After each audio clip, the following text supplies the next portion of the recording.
We push forward in, some some tough times.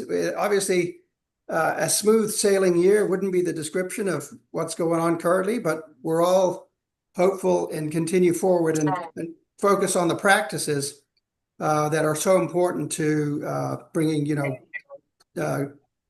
really peace in communities and in society. And that's very much our focus today at this conference. So as people are coming on, welcome to the conference. And what I'd like to do is start with Justin Gamage. Dr. Gamage is speaking on behalf of our president, Mary Ann Villarreal, who is our president now at CSUDH, just to say a few supportive words, Justin, and then we'll continue from there. Justin?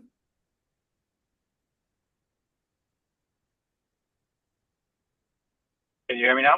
Yes. All right. So greetings, colleagues. I guess I'll start by saying good morning, good afternoon, or good night, depending on where you're joining us from around the world.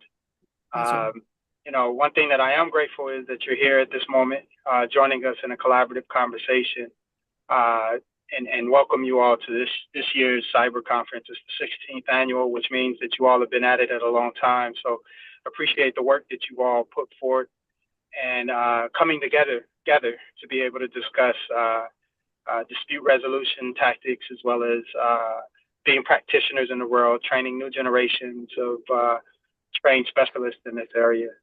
So on behalf of our president, Mary Ann Villarreal, as well as our students, faculty, and staff here at Cal State Dominguez Hills, it's a pleasure to welcome you all here, but also to acknowledge the work that you've all consistently done. If there's any other time in the world right now is one of those times where your work and your expertise is very valuable. It's always valuable, but it's valuable given the moment that we are here in history. So I look forward to the keynote speakers that we have, as well as the presentations to come. Look forward to the exchange that will happen. My appreciations for creating this space. And I hope that from here, we can strengthen the models that currently exist, but also identifying the emerging models that will help us move this field forward. So thank you all for having me. Look forward to the conference, and thank you. Welcome. Thank you, Dr. Gamage. Appreciate that. And now we'd like to go over to our Chief International Officer, Hamoud Salhi, who also supports the conference. He's a political scientist. His specialty is the Middle East and conflict in the Middle East. And I'd like to turn the floor just briefly over to Hamoud to say a few words. Hamoud, are you there? I don't see him online. Okay, thanks, Anissa. Well, in that case, we'll continue on over to the Southern California Mediation Association, to Mike Cantrell. Mike, I'd like to give you the floor briefly to talk about your work. Now, here's the thing. SCMA, or the Southern California Mediation Association, it really promotes the professionalization of dispute resolution, mediation, arbitration, all the practices, particularly mediation. There's a discussion in California right now, Senate Bill 940, to professionalize mediators, to create a roster, so forth, to include lawyers and non-lawyers.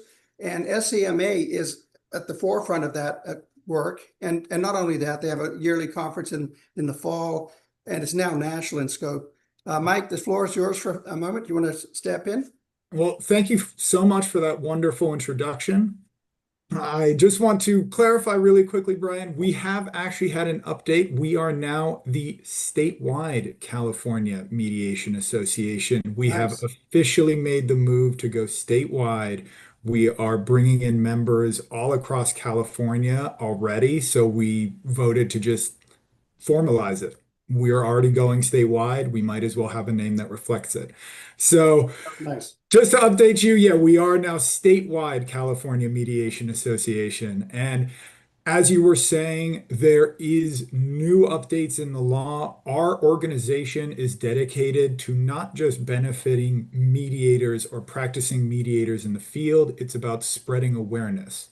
And so to that end, when it comes to our mediators, as you were saying, SB 940 has brought about, I think it's now Business and Professions Code 6173, which is the new regulations that are going to create certification for mediators. we're lucky enough to have multiple members of SCMA on the advisory board to the state bar regarding Excellent. this. That's So we right. really have our finger on the pulse when it comes to what's happening with that, where we think there are needs for improvement, where there are potential issues, and we keep our members entirely up to date on all of this. In addition to that, we have amazing professional development groups that happen every single month where our members get together and can discuss, just like we are right now in a very communal environment, updates to the law, difficult cases they've had, new approaches to conflict resolution, and it helps create a sense of community within our membership. And when it comes to spreading the message of mediation, as we go statewide, we're going to be reaching out to communities all across California to let them know just how powerful alternative dispute resolution is. Because Yeah. there are so many people still that don't understand or know the Yeah, work that we exactly. do. Exactly. And if they don't know, they don't know, and they can't take advantage. So, a lot of our message is also going to revolve around spreading awareness, letting people know that there are tools and resources available for them that doesn't involve costly litigation or dragging things out. So, we really do not, we really benefit both our members and the public. And so, if anybody is interested in joining, please feel free. I'm going to go ahead and link our website into the chat so you can take a look at our organization. And again, I want to thank the Cal State Dominguez Hills and everybody else involved in putting this together. We are so thankful just to be a part of it. If anybody has any questions, I'll go ahead and link my email in the chat as well. So if you have any questions about SCMA, our mission, or how to sign up, please feel free to reach out. I'm more than happy to answer any questions you may have. Thank you, Mike. I appreciate that. Now we'd like to go over to every cyber conference we do a little session, a contemplative practice, you might say, just to set the tone for the conference. And it's really creating some, ritual space really that we often don't have in our society or our daily lives. And here to join us for that and to lead us in that is Pastor Guy Witherspoon. Pastor Witherspoon's been a inner city pastor in Los Angeles for 35 years or more. He's worked on preventing gang violence. He has a church in the Philippines. He also has two other churches, but one in particular in the Philippines where he resides a little bit of the time now. He's a faculty member with NCRP, and he's a pastoral mediator using pastoral principles in his mediation. So please welcome Pastor Witherspoon. Now, this is a guy is a Christian pastor, but if you have another tradition or a contemplative tradition, that's okay too. So Pastor Witherspoon, will you lead us in a short session? Thank you. Yes. In my Bible, it says in Romans 12:18, if it be possible, as much as lieth in you, live peaceably with all men. In my practice, I bow my head and just say a small prayer for all of us. Mm-hmm. Heavenly Father, we just thank you for another day. We thank you for allowing us all to be here again. Lord, I've been involved in all 16 years of this conference, and I thank you for the people who have dedicated their lives to finding peace in this world. As we see things transpire in the world, Lord God, help us to be instruments of peace. Help us to be ambassadors of the practices of mediation, arbitration, and all the things that come along with it.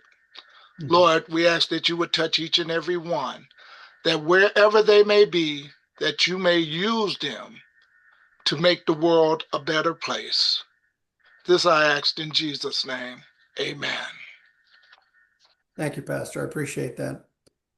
Now we'd like to turn over to the director of the Bosserman Center for Conflict Resolution in Maryland, Brian Pokinghorn, who is a friend and colleague, and I think a mentor also over the years. Brian's also a faculty member at Salisbury University. He created the Conflict Resolution program, a very successful program at Salisbury University. He also worked on the Nova Southeastern one in Florida, among other programs. I was at an American Bar Association conference one year, and people were talking about who's the go-to who's the number one who's the mediator in the U.S. And Brian's name came up, and I always remember that. He's been in the Ukraine recently. It's true. Yeah, he's been in the Ukraine recently, working, to help there and to, at great risk to himself, actually. He also mediates in Israel and Jordan water rights cases. He is the mediator and arbitrator named for the Woodrow Wilson Drawbridge, the largest drawbridge in the world. That's near the Capitol, right, Brian? Yeah, DC. And then also the EEOC. He's done over the years has provided on the conflict resolution program. The EEOC reports to EEOC federally and so forth. He also is the person who really flew around the country helping TSA at the airports to improve their conflict resolution system. Is it okay if I listen while you guys are driving? Okay, somebody's got their mic on. Sorry, there's some crosstalk there, but okay, so Go ahead. All right, and Brian is one of the people in the field that has really pushed the professionalization of mediation forward in not just the US, but in other countries as well. He's working on a book reviewing all the programs globally. And so I welcome Brian Polkinghorne to our conference, and he's going to introduce our first speaker. Brian? Thanks, Dr. Jarrett. Before I introduce somebody who you will see as very quickly as a friend, I want to ask Pastor Witherspoon real quickly, what passage in Romans was that you were when you did, was that 12 or, 12:18. 12:18. Thank you, sir. You're welcome. I really like that one. So this is fun. I have the fun part. And I got to tell you, Clifton Truman Daniel is somebody I really just took to right away. I've used to working with descendants of famous people, the Kings and the Gaudis, among others.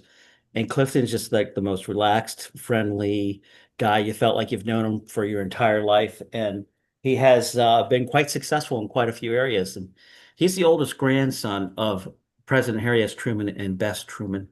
So he's got first inside the family stories, first degree of separation. He can dispel the myth from the fact, and he's the son of Margaret Truman and former New York Times managing editor, his father, E. Clifton Daniel Jr. So there's a little bit of fame on both sides of the family. He's the honorary chairman of the Truman Library Institute. He's a board member of the Harry S. Truman Scholarship Foundation. He's also vice president of the Society of Presidential Descendants, which I think is kind of a cool club to be in. He's also a writer, lecturer, public interpreter of the Truman Legacy. Now, Clifton is the author of several books, one of which is called Growing Up with My Grandfather, Memoirs of Harry S. Truman. And the other is Dear Harry, Love Bess, the Bess Truman's letters to Harry Truman from 1943. Clifton's also worked as a writer and a public relations executive. He's written online memoir series, Family First Stories, and continued to contribute essays and public commentary on the Truman presidency. As you'll soon find out, Clifton is an articulate, fun guy. He says he's actually portraying his grandfather, in a one-man stage show called Give 'Em Hell, Harry, which I just think is great. And he's the first direct descendant of a U.S. president to portray that particular family member on stage. In addition, Clifton has been active in public history and reconciliation efforts, including visits to Hiroshima and Nagasaki, where he's met with atomic bomb survivors and has spoken about their stories. And talk about empathetic, these folks that he's met in Japan, and Harudoki Tojo, the great-grandson of Prime Minister Tojo, and Clifton. I don't want to misspeak here, Clifton, but The way you guys get along, I would say that you're very close friends.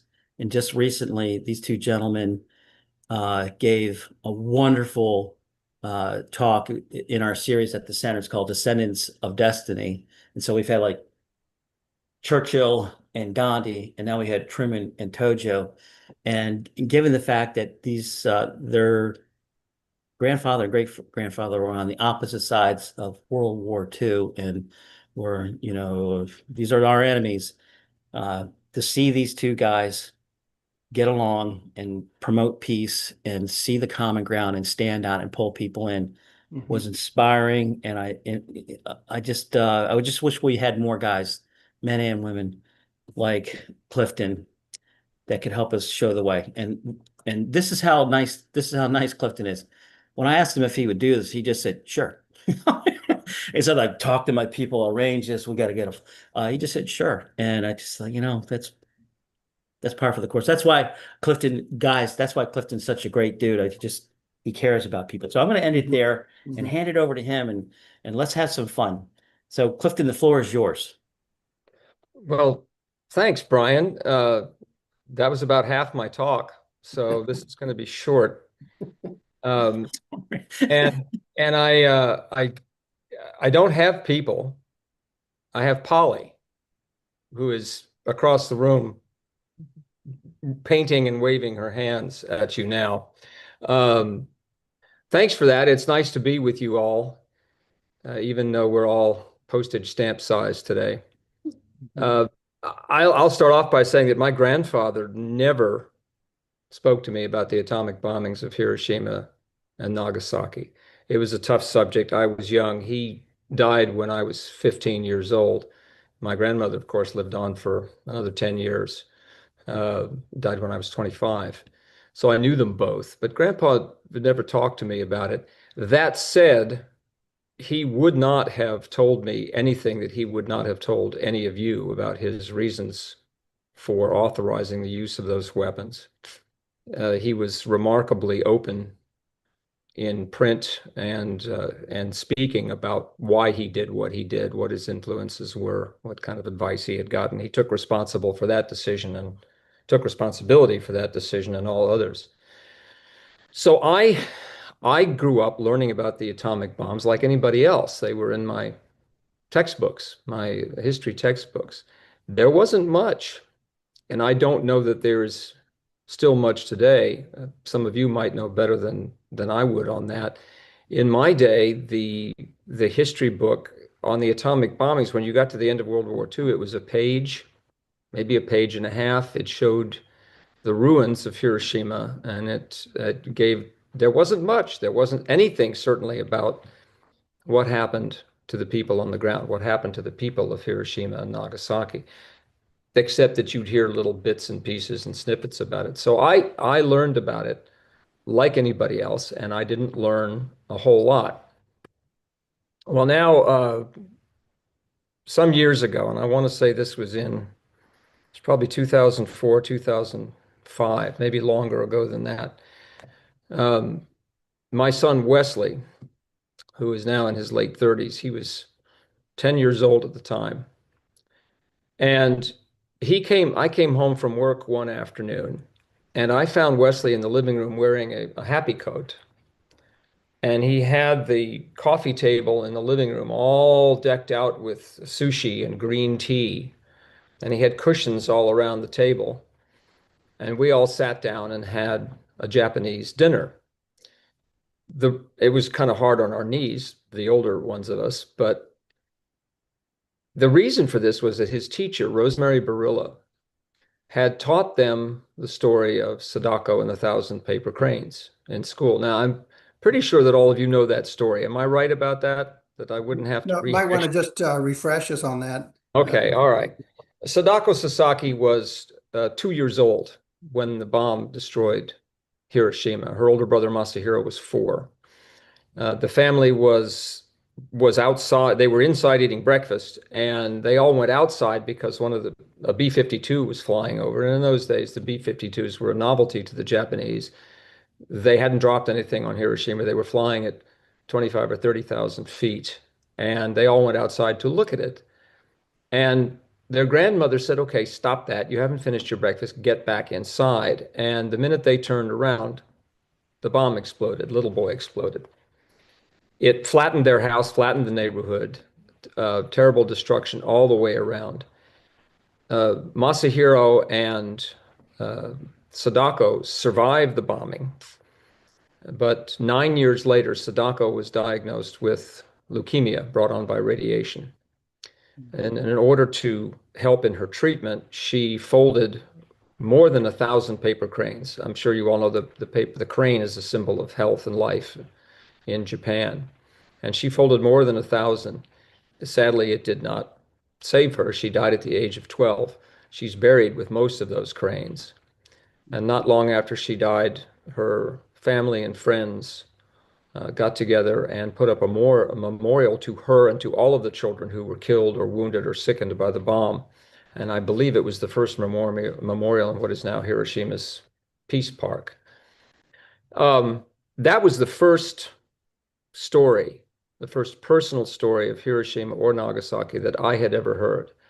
And I remember telling Wesley that it was important for him to understand his great-grandfather's point, his reasoning, important to understand his country's role, but also important to understand what that cost the people of Hiroshima and Nagasaki.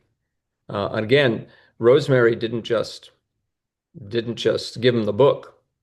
She taught them Japanese culture, Japanese history. She took them to a Japanese restaurant, which teachers in Chicago don't do anymore. They folded paper cranes in class. So with her help, Wesley brought all of Japan into our lives. And I mentioned that to a reporter not long after that, a Japanese reporter, and nothing came of it. But somebody in Japan read that story, and about 5 more years went by, and I had another call from another reporter. And this is usually on the every 5 years this happens for another anniversary of the bombings coming up. And the reporter said that he had heard that I had read Sadako's story and would I do an interview? And I did. And that story was apparently widely read in Japan. And I had a phone call one afternoon from that reporter, and on the line with him was Masahiro Sasaki, Sadako's older brother. And he essentially said, I think it's interesting that you and your children read my sister's story. Would you consider visiting Hiroshima someday? And I said, yes. That was it for a long time. We did not meet for quite a while after that. We finally met in 2010 at the World Trade Center Memorial. The world before they built the actual memorial, this was the World Trade Center Tribute Center. And Masahiro and his son Yuji were there to donate one of Sadako's original cranes to the center as a gesture of healing in the wake of the 9/11 attacks. And at the end of our meeting, Yuji produced a small plastic box, and he took out of it a tiny paper crane, and he dropped it into my palm. And he said, that's the last one that Sadako folded before she died. And at that point, he and his father asked me again, would I come to Hiroshima and Nagasaki? And I said, yes. It took us 2 years to put it all together. My wife and our sons, Wesley and Gates, went with us. We all went to Japan. We went to Hiroshima, Nagasaki. We visited. We went to both. We attended both memorial ceremonies. And in between, we spoke to more than 24 survivors. None of them came to us in anger or recrimination, although I'm sure that sentiment existed. But the folks who came to speak to us wanted simply to tell us their stories. And at the end of each testimony, if you will, each one of them said almost the same thing. Would you please keep telling these stories? Please keep this alive so that we don't do this again. And as Brian mentioned, I have done that over the years. That visit led to 4 or 5 years of working with an organization in New York called Hibakusha Stories. You all know Hibakusha is the Japanese word for survivors of Hiroshima and Nagasaki. Hibakusha Stories, over its 8-year period, and the main premise was to bring actual survivors of Hiroshima and Nagasaki to New York City, where they were based, to speak to New York school children, high schoolers most. And over the course of its 8 years doing that, I think they reached 30, 35,000 high schoolers. And the format was always the same. We would go around to different schools, sometimes at least two, maybe three or four in a day, depending on how we got it arranged. And I would go with one of the founders of the organization, either Kathleen Sullivan or Robert Kronquist, and we would go with a survivor. And I had worked on that with Setsuko Thurlow, who I think some of you may know that Setsuko was asked to give the acceptance speech when the International Campaign to Abolish Nuclear Weapons won the Nobel Prize a few years back. So I've worked with Setsuko, Shigeko Sasamori, who survived Hiroshima and was one of the Hiroshima maidens. She came to this country in the 50s for reconstructive surgery and stayed. She lived in this country for the rest of her life. She's gone now. Setsuko is a Canadian. She is still alive and well in Toronto. Reiko Yamada, all sorts of Yasuaki Yamashita from Nagasaki. So we would get up, the routine was always the same. And the first thing that either Kathleen or Robert would do was talk about the scale of destruction, potential destruction from nuclear weapons by using BBs. You know, he'd drop one on a tin plate and say that represents all the firepower from World War II. Every gun, every bullet, every bomb, every grenade, both nuclear weapons. And then he would take a massive bag full of BBs and pour it onto this tin plate, and it took about 2 minutes for them all to rattle out and bounce around, representing the power of nuclear weapons in the world today. I think, what do we have? 15 to 17,000 between the 9 countries that own them. So he would do that, and then he would introduce me, and I would tell the audience essentially what I'm telling you here, how I became involved in this. And then we would introduce the survivor. And it was a remarkably effective program because normally high school students slouch, look at their phones, look bored. You look at them and you think, oh God, I shouldn't go on. They hate me. You know, but these kids sat bolt upright and paid rapt attention. And after almost every presentation, they all went straight to the survivor and they wanted hugs and selfies. And occasionally one would wander over to me and go, thanks. Oh, you're welcome. I'm just here. But I thought that was appropriate. That's as it should have been, because the whole point was to teach them the horror of nuclear weapons. I did that with them for 4 years, and I came to a couple of realizations recently. The first one was years ago that I'm astounded and honored, frankly, to be able to call survivors of Hiroshima and Nagasaki my friends. That we not only worked together, but there was time in between for eating, drinking, joking, going to museums, wandering through botanical gardens in Brooklyn. It was a remarkable. It was a lot of fun, frankly. And the other thing I realized, I've been in other countries. I've been out of this country. I've visited other nations, but I have never spent more time in any other country than in Japan. I've spent no other country. I've spent more than a month in Japan in my life, and I think the closest competitor's 10 days in another country. And the most recent trip, and Brian alluded to this, and the way I wrote this for somebody recently was I found myself in September, on a boiling hot day in September, riding a bicycle through Beppu, Japan, known for its hot springs. And I'm riding a bicycle through Beppu, and in front of me on a bicycle is Jennifer Teague, whose grandfather was Amon Goethe, the prison camp commandant from Schindler's List. Jennifer wrote a bestseller. She didn't find out who her grandfather was until she was in her mid-30s. And she wrote a bestseller titled My Grandfather Would Have Shot Me, which is perfectly true because Jennifer's half Nigerian. So I'm riding behind Jennifer. In front of Jennifer on another bicycle is Tushar Gandhi, Mahatma Gandhi's great-grandson. He's also got a bandage on his leg because he wiped out the day before. In front of Tushar, leading the pack, because he's the only Japanese person in this little caravan, is Hidetoshi Tojo, Prime Minister Tojo's great-grandson.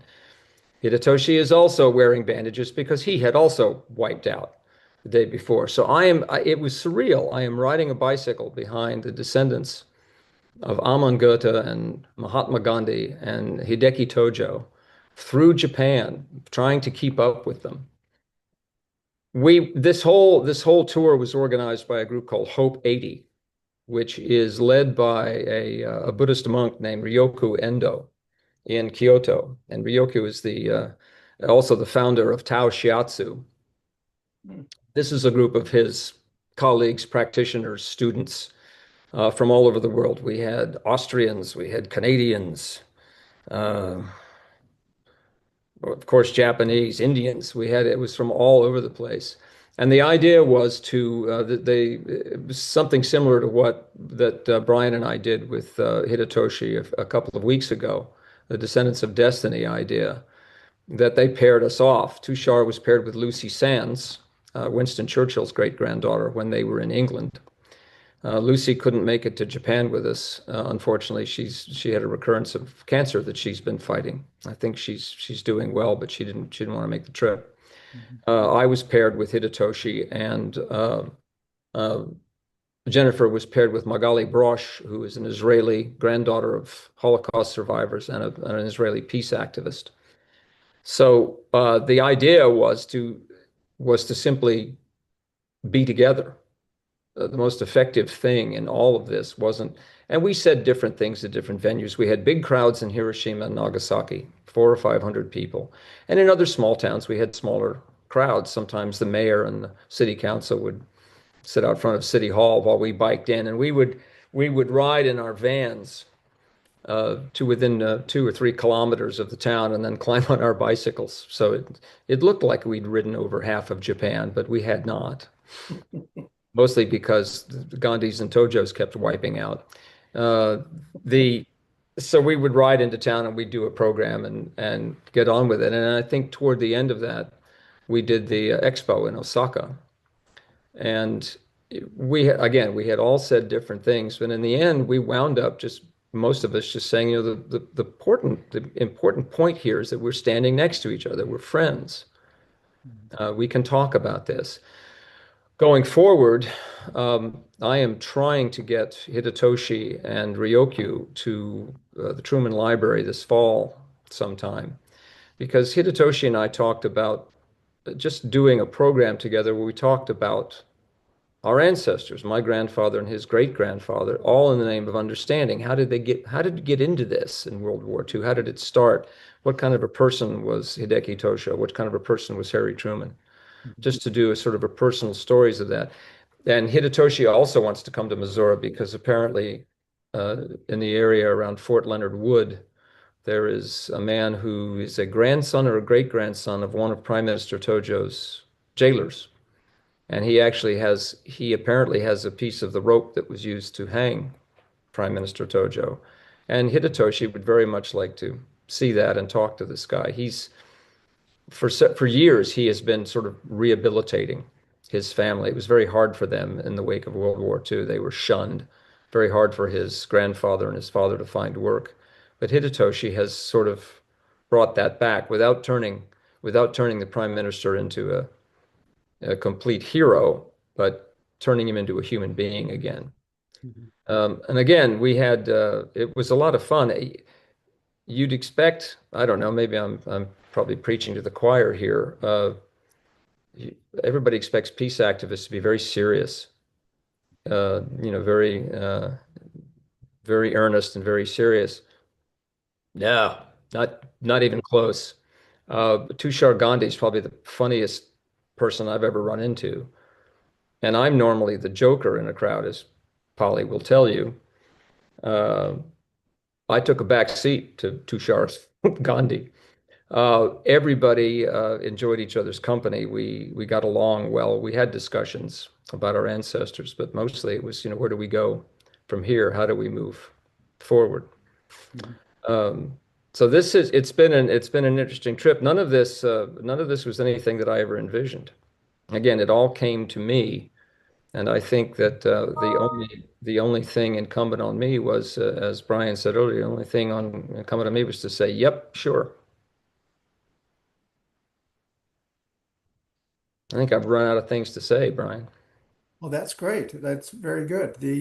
I think the audience appreciates those personal anecdotes and experiences very much, actually.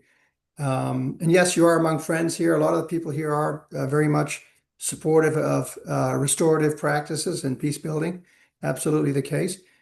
Maybe we could turn over to the audience and have questions or comments from the audience. Anybody like to ask a question or to make a point? And please introduce yourself, and you're welcome to chime in, which is Hey, part Brian. of how we operate. Yeah. Brian, can I ask a question real quick? Yeah, Brian. Yeah, go ahead. And then Tim. Yeah. Right at the very end, Clifton's making a point about the seriousness of peace activists, and you don't have to be that way. And one of the turnoffs for establishment of common ground is some peace activists, because it's like so serious to them that it just doesn't leave any room for people to step on board. And when you have a disarming person like, look, this is the grandson of a guy who was in the middle of this. This isn't just world history and national history. This is family history.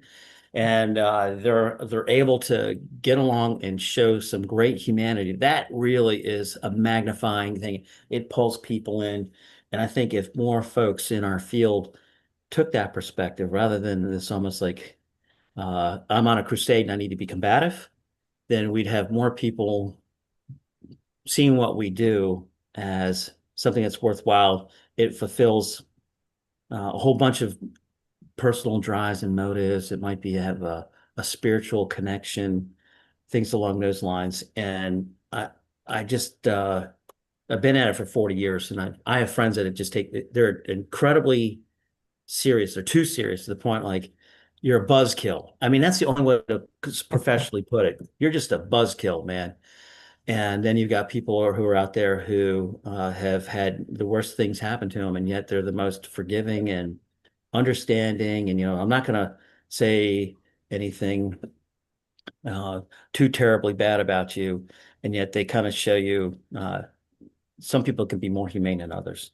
So, Clifton, when I hear the way you speak and the way you interact with people, that's very welcoming. And I just want to kind of amplify that and how much I appreciate it. It's more of a statement than a question. Thanks, Brian. And I should add that the Truman Library, undergoing a recent massive renovation, I asked them some years ago when I was working with survivors, I said, can we add that to the atomic bomb exhibit? And they did. They not only added that, but Masahiro Sasaki and Yuji Sasaki came to the Truman Library some years ago and donated one of Sadako's original cranes to the Truman Library.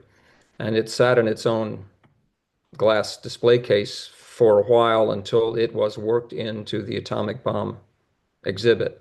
That exhibit now includes, it begins with the arming plug for Fat Man, the bomb that destroyed Nagasaki, and ends with Sadako's crane, 500 more cranes folded by Kansas City school children, and quotes from Sadako and the Sasaki family, as well as Wesley and I went back in 2013 and collected more than a dozen testimonies from survivors, and several of those are used in the atomic bomb exhibit, so that you can now hear survivors talking about what it was like on August 6th and August 9th.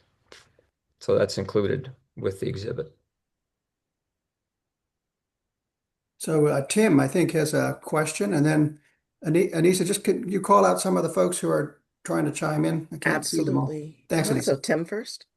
Yeah, Clifton, thanks for your storytelling. I'm curious whether your grandmother, who died when you were, 10 years older than when your grandfather died, whether she ever talked about any statements he made about Nagasaki, because the two bombs have very different stories. They're not one thing.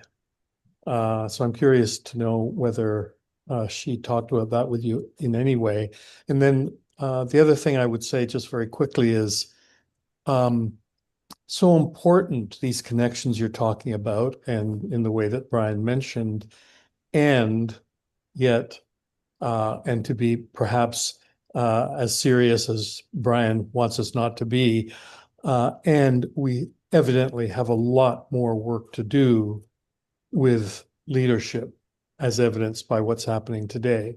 And so I think it's important to keep both of those pieces in mind. Citizen to citizen work is so important, et cetera, the humanity that we can demonstrate. And at the same time, we have the political realities that we're grappling with. And what do we do about that? And let's not let the former get in the way of the latter. I agree, and it sometimes you don't know, and I'll go with that first, Tim. When President Obama went to Hiroshima in 2016, I'd been there in 2012 and 2013, and I thought, well, okay, he did this all on his own. Turns out he did not. I wound up talking a couple of years ago to one of, and I'm sorry, I'm going to forget the man's name. He worked in the White House, and we were on something like that. We were on a conference like this together. And I asked him, I said, we got to Japan, and then it was great that the president went 4 years later. It's nice that he thought of that. And he said he didn't think of that on his own. He was watching you. We were watching what you were doing. So you never know what kind of an effect your work has. You do what you can, and you do it to the best of your ability, and you never know where it's going to land or who it's going to affect. I don't have as much hope for changing the minds of the current administration, but it was nice that President Obama was paying attention. And no, my grandmother never talked to me about Nagasaki, but you're right, that was a different bomb. What I do know about that was that my grandfather gave the authorization. He essentially gave the weapons to the military and said release when ready, I believe it was the language used. And he was surprised that they had used it on Nagasaki, had used the second bomb on Nagasaki as fast as they did.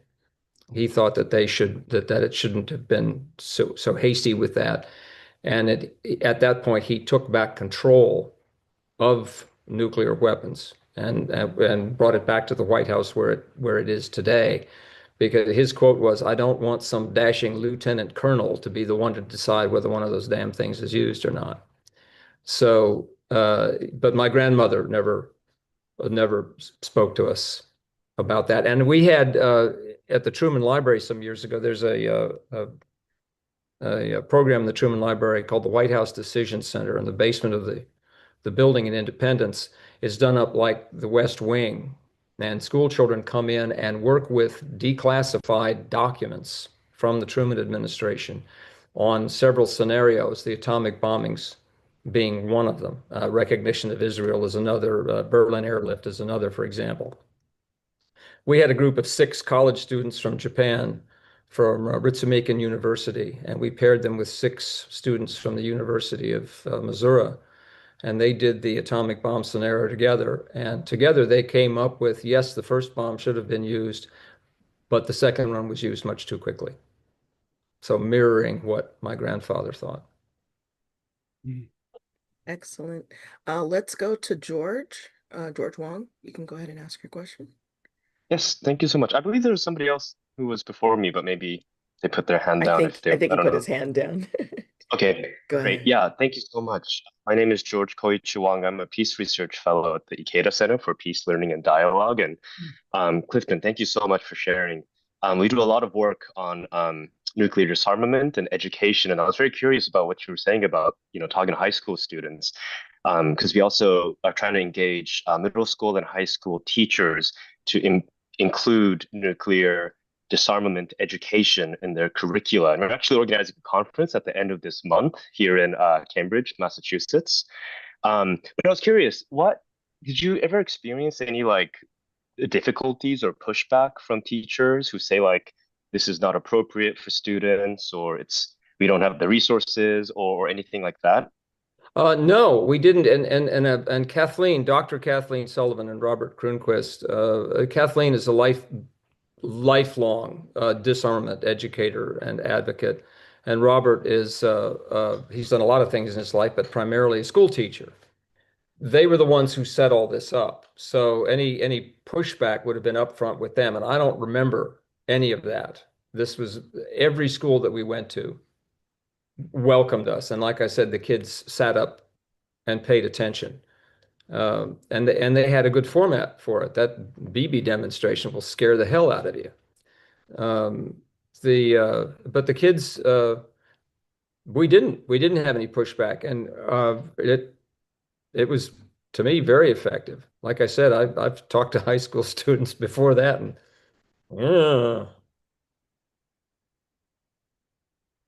Great, thank you so much. Thank you.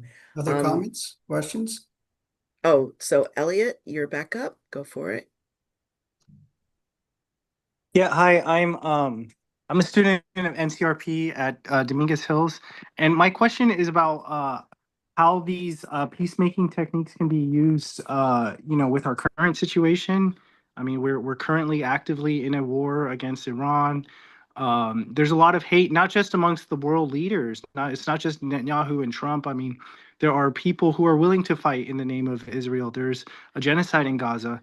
How do we deal with these types of issues here at home? I mean, and also, in the United States, we have a lot of deep-seated racial issues. We're founded also another genocide, and a lot of horrors that have happened to African Americans and different groups in the United States. So how do you see peacemaking techniques being implemented in active war zones and here in this country in dealing with our own deep-seated racial and other issues?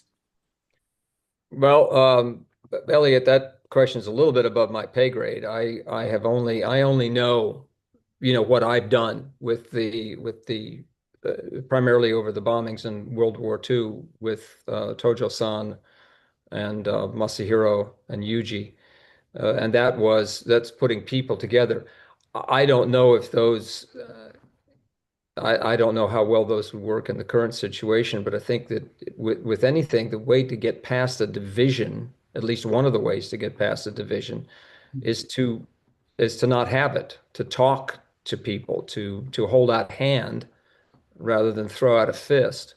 I know that's easier said than done, and it is an uphill climb no matter what we do. But I think you just have to keep speaking and keep going. Keep going to the protest, keep writing if you write, speaking if you speak, whatever you can do.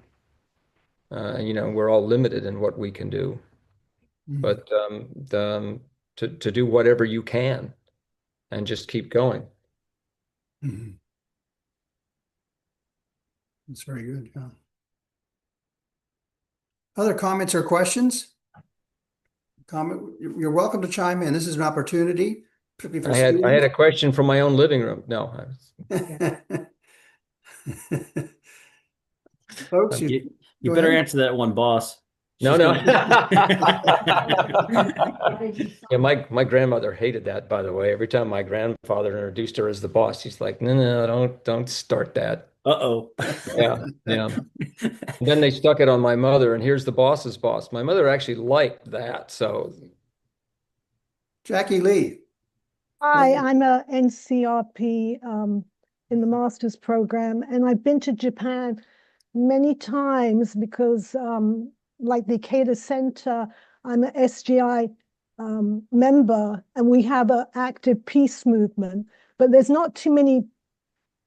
I don't see too many peace movements or people talking about nuclear weapons. It seems to be like that was 50, 60 years ago. Do you find that more young people are aware of it now than they were, or is it less of an issue right now? It seems, I think you're right, it seems to fade because people, they think Cold War's over. I don't know what they think. Having spent 4 years working with disarmament advocates and activists. I know good and well that they're just as dangerous as they've always been, and more so. They're bigger, badder. We've still got, I think Kathleen and Robert said there are still 2,000 or so aimed at old Cold War targets with the ready, set, fire button ready to be pushed. So the threat is still there. And then when you have world leaders saying, well, I might use one, it's so, but I mean, that kind of thing, it's such, I don't even know how to describe it. During the Cold War, even when I was a kid, very early in my life, there were the, get under your desk drills in the 60s, but that faded. So it was just background. And I remember when the Iron Curtain came down in 1989, I was shocked. Like, really? That's over? What do we do now? I mean, you'd been the same, you had the same thing. It's background noise, which is terrible because that's not what it needs to be. But I think, to me, that's sort of the human capacity, the human way you can't deal with this on a daily basis. You can't drive yourself nuts from sunup to sundown every day. And you have to pick and choose your battles. But again, back to talking about it, I think you have to bring it back. You have to bring it from the background into the forefront every once in a while to remind people that it's deadly serious and that it still exists. Those students that we talk to, again, they all start off, when they first troop in, they're all like, oh, here we go, we're going to have a lecture. But the minute Kathleen and Robert started talking, and certainly the minute Shigeko or Setsuko or Yasuaki started talking, they sat bolt upright because they'd never heard that that's what can happen. Clifton, I think the nuclear physicists have that clock it used to be set at 4 minutes to midnight. Yeah. And midnight do you want us to talk a little bit about that? Because I don't know. I haven't had any aside from an occasional note or reference to the Bureau of Atomic Scientists. It always sounds like a science fiction movie to me, the Bureau of Atomic Scientists. But you're right, that clock, and that's a good. But again, that's also background. What is it now? It's something like 5 seconds to midnight. 2 seconds, yeah. Yes. And everybody's like, huh, look, they moved the hand. Yeah, exactly. Other comments or questions for our speaker? Folks, it's your opportunity. It's okay. I don't go anywhere. You could send me notes, Brian.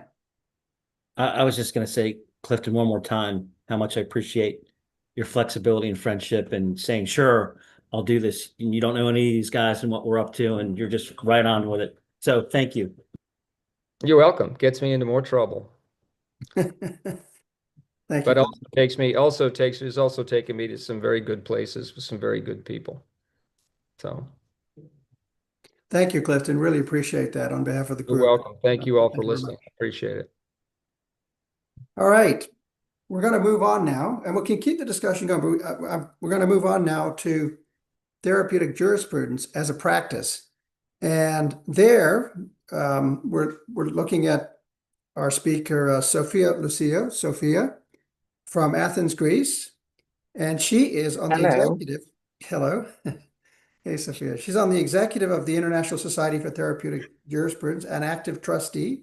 She's co-chair of the New York State Bar Association, the international section. She's also at the law firm Fuzzi and Partners law firm, and she's the head of the Italian and U.S. practice section. She also now teaches at the University of Puerto Rico as well. And here's the neat thing, and that's all great, and that would be a lot right there. But what's really neat is she worked with David Wexler. David Wexler, who's here as well in the audience, who's the founder of therapeutic jurisprudence that we now see through all the law schools. So Sophia and David are going to chat with us about therapeutic jurisprudence. Thank you. Go ahead, Sophia. I think she might be freezing up. She's trying. Okay. And David, do you want to say hello as well? If I'll just unmute the mic. There's mute issues. Yes, I'm delighted to say hello and all of that, and to listen to Sophia, and maybe to add something along the way. But it's delightful to be here and to be part of all of this. So thank you very much. Thank you, David. Appreciate it. Sophia, are you able to connect on the microphone?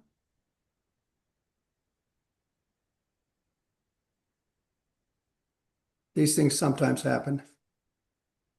She's joining in again. She's coming back in again.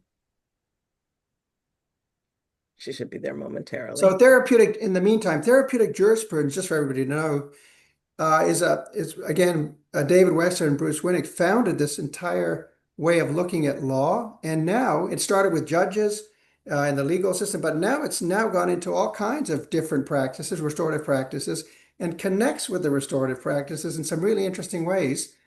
And we've seen now where people are thinking in terms of the TJ approach, they call it the TJ approach, therapeutic jurisprudence. And it's really looking at a psychological approach, looking at the therapeutic and the anti-therapeutic effects of, for example, laws or judgments or decisions or an arbitration or whatever it is on the individual involved and the community also, the effect, the consequences of those decisions. And so it looks to examine the psychological aspects, the social, psychological, maybe you might say, or the essentially there's a lot of programs use it nowadays. This idea of social and the legal interacting, and the psychological and the legal interacting, to think psychologically about things. So it's contributed a great deal in this regard. Sophia, are you on board yet? I am. All Can you right. hear me Fine. okay? Yes, we can hear you. Go. Great. Yeah. Yes. So apologies, I might have missed a few seconds of the introduction, but very well said. And I hope also David is still on, right? Yes. David, you're here. I can see you. I'm here. Yes, great. So David has been my professor at University of Puerto Rico, and still is currently my mentor. And we're working together on the developments of therapeutic jurisprudence. So if you agree, I will just, introduce a little bit the concept, as Yes. Brian has very correctly said. And then I'm very, very happy you made it to connect it today with us. So I am very well supported in this introduction. So we're going from what has been throughout this speech, peace search and peace studies and making on a bigger scale to a more personal and local scale. So therapeutic jurisprudence being an approach to the law, which, as Brian correctly said, highlights the well-being as an important component of the legal system. Therapeutic jurisprudence, for simplicity called TJ, recognizes that the law itself has an impact on people's lives and wants to use the law in a way that it produces a better effect. So what I stepped in a little bit later in the way, but what David started with and a lot of professionals have been doing before me is use therapeutic jurisprudence as a method and apply to different fields of law.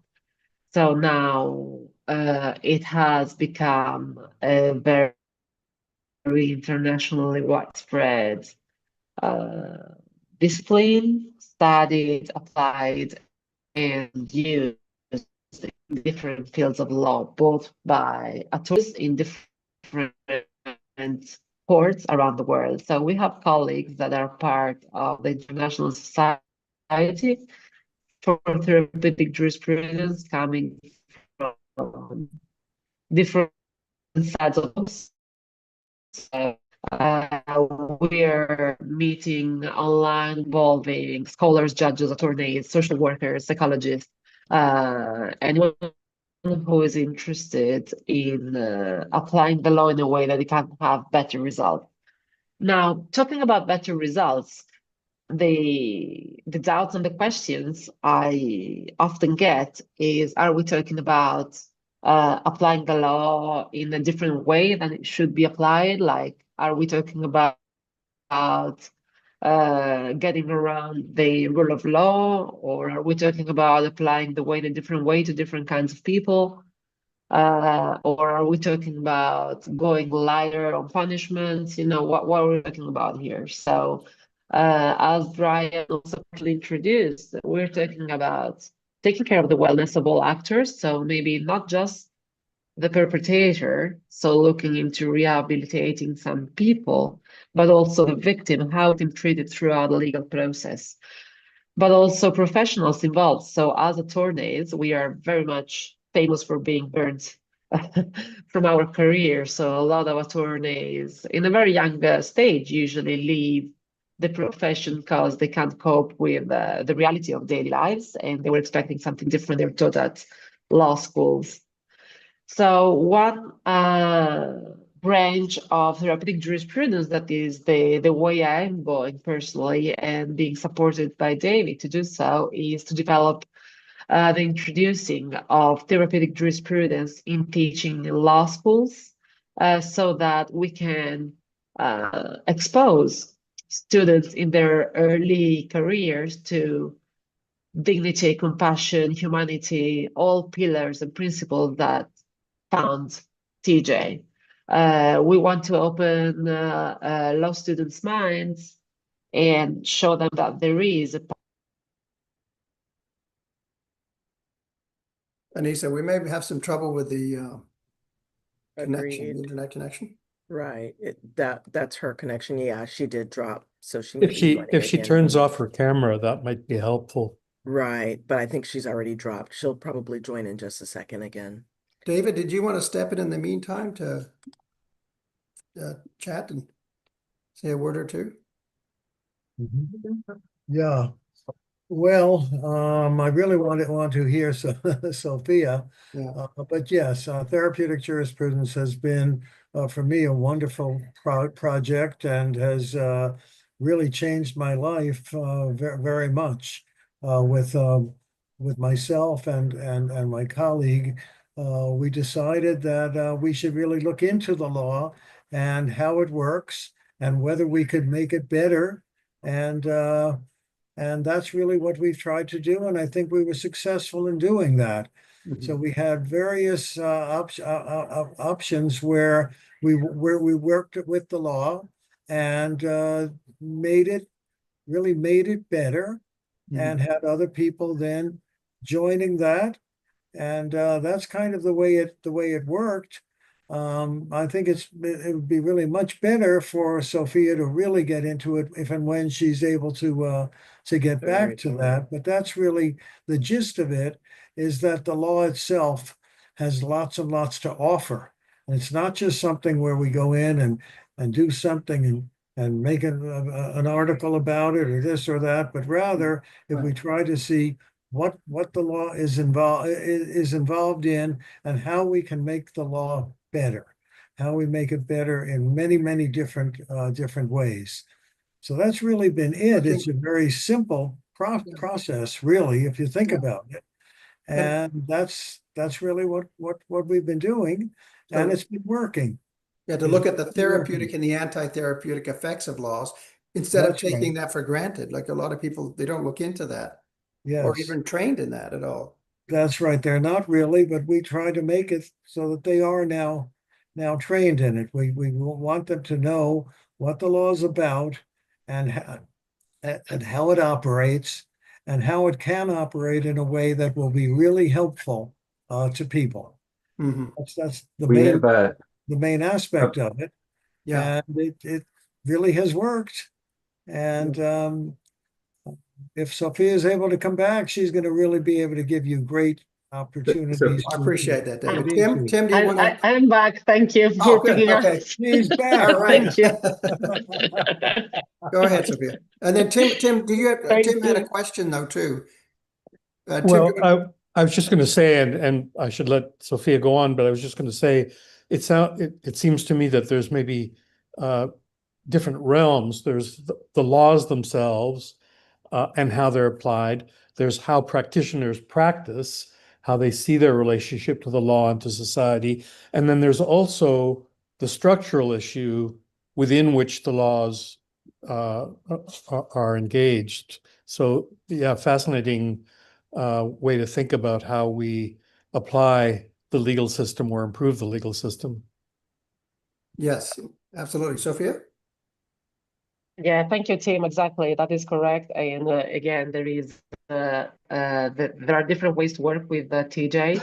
So on one side, we say we can, the expression David has been using, and I like a lot, is like to pour new wine in old bottles. So in the existing legal frameworks, there are certain areas where, for example, a judge will have some extent of discretion. So when we're talking about criminal law and we're talking about probation, it can be applied in a way whereby it would motivate the person to do better because they will be praised with, for example, a shorter period of probation, or he will be prized by more benefits. So it can be applied in that way.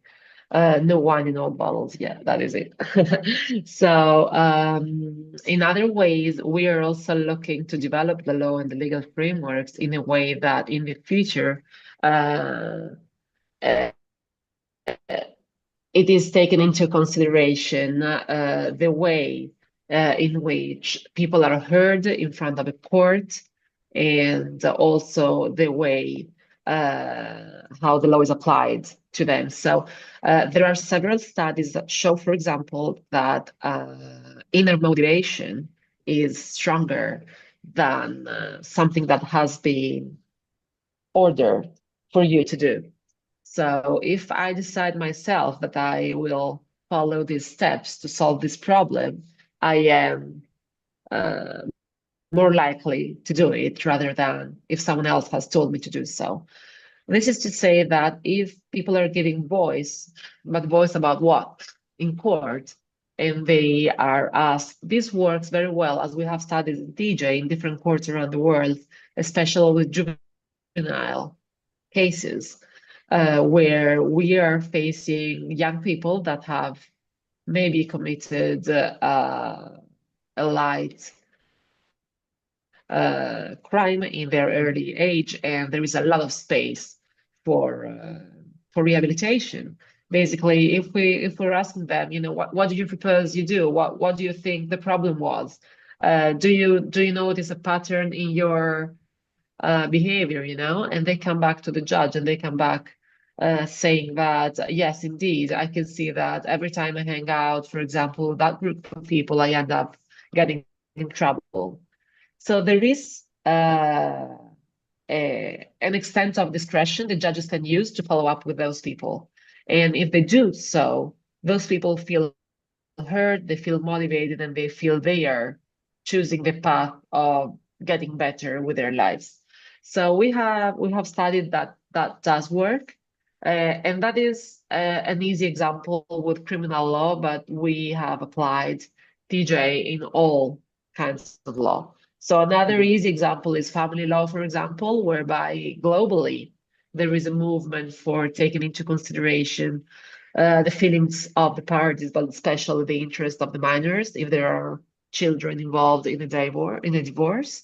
In this way, I would like to put forward the example of Singapore that has been doing great things about TJ and family law. They state openly in their court websites and in their courts that they use TJ. So they say if you go on Singapore's family courts official website, they say we use TJ. We are TJ court. We use TJ principles in our courts. So what they do is they intervene early on, even before a divorce is filed, for example, and they give the young couple the opportunity to solve their problems. So there is, which also happens here in Europe, and I forgot to mention, I'm connecting from Europe, from Athens, and it's past 11, so I'm not traveling at the best of my shape. Apologies about that, but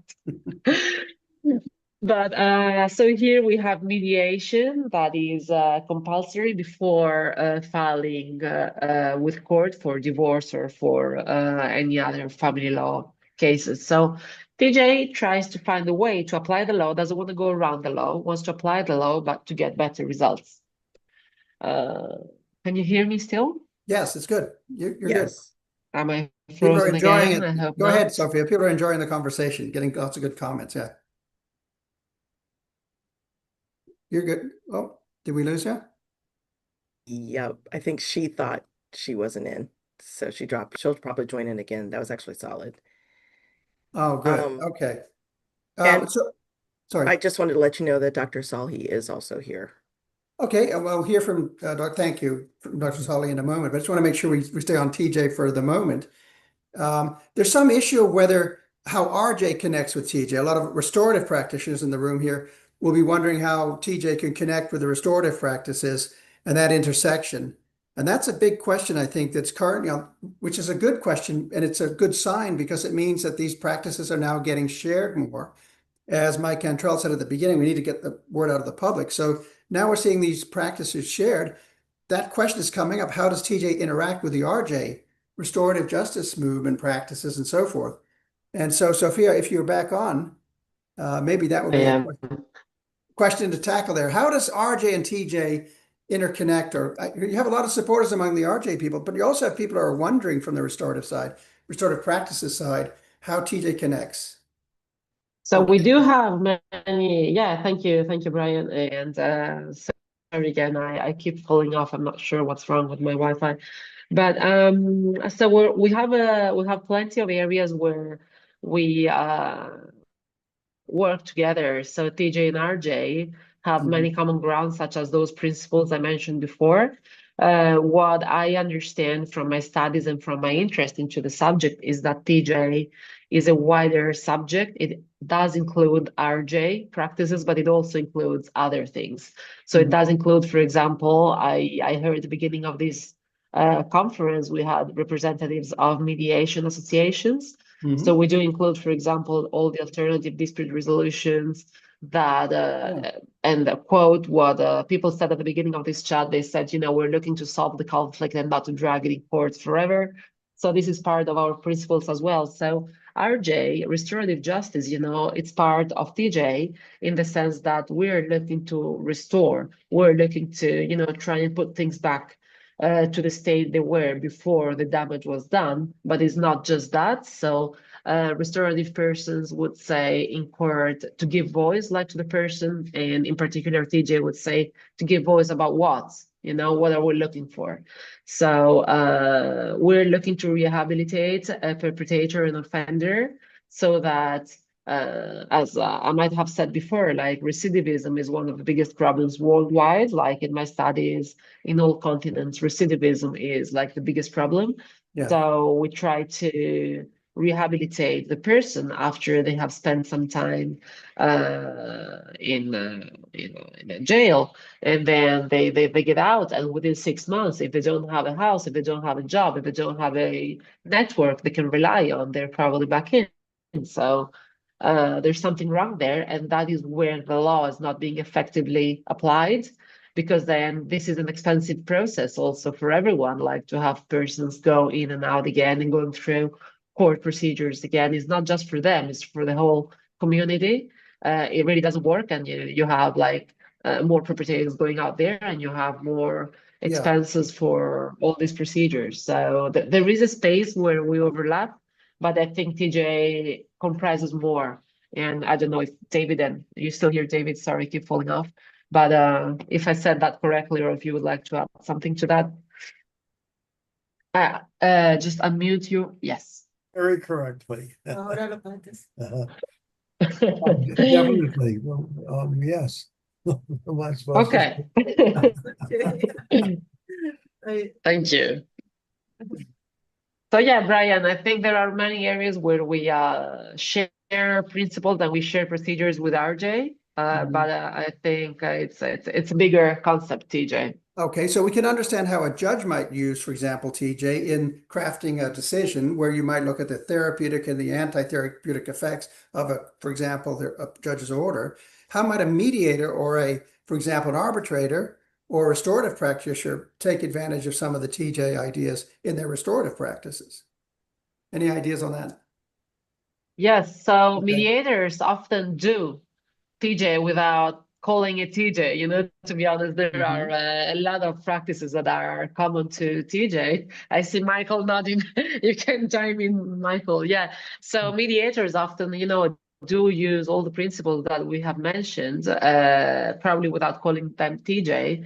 The idea of having TJ as an independent subject and as an independent form and method is to have a complete set of principles, literature, biblio, structure where people can refer to when they want to go that way.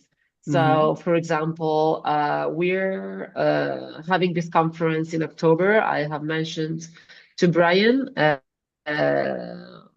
TJ, and it's going to take place at the Judges Superior Court Training Center. And basically, we're going to have a lot of mediators come in and talk as well. That's in Argentina, so that's right? going to be interesting. It's in Argentina, right? That's in Argentina, yeah. It's in Argentina, Cordoba, which is Argentina, also, yeah. Yeah, very nice. Yeah. That's in October of this year? In October, yeah. It'll be 27 and 28 of October, yeah. I can share the details with everyone, after the conference, I can share that. Yeah. And basically, my co-chair for the organization of this is a mediator in Argentina, where she practices mediation basically in court, because mediation is compulsory before you go to court for both cases. And that is very interesting because basically they're trying to get things off the court, trying to solve them with mediation first. Sophia, what if you're not a lawyer? Yes. What if you think, hey, hang on, this TJ is connected with lawyer. Is this a lawyer thing? All right. So, and if I'm not a lawyer, but I'm a practitioner, I'm a serious mediator, or I think I'm RJ practitioner. Can I come to that conference? Can I be part of the TJ thing? Can I develop these principles without being a lawyer, or am I going to be excluded from a club of some kind? Or is it, because we're all worried about that, right? Like who's in the club, who's in the big club and who isn't? And absolutely, Brian. Yeah. Thank you. Thanks for asking. Actually, that is a very important point. Yeah. And I discovered TJ as a lawyer myself, so I have spoken about it as a lawyer. But the main thing about TJ is that it is multidisciplinary. So we do work with probably most of the people that work with TJ are non-lawyers, but we're trying to train the lawyers so that they can work with TJ too. So we do work with mediators, and mediators, of course, are also non-lawyers, and also in Europe it is the same. And we work with psychologists, and we work with social workers mostly. So it is a multidisciplinary, and also the literature articles written about TJ are less of the times they are written by attorneys. And most times they're written by, for example, people working in the fields of psychology and other social sciences.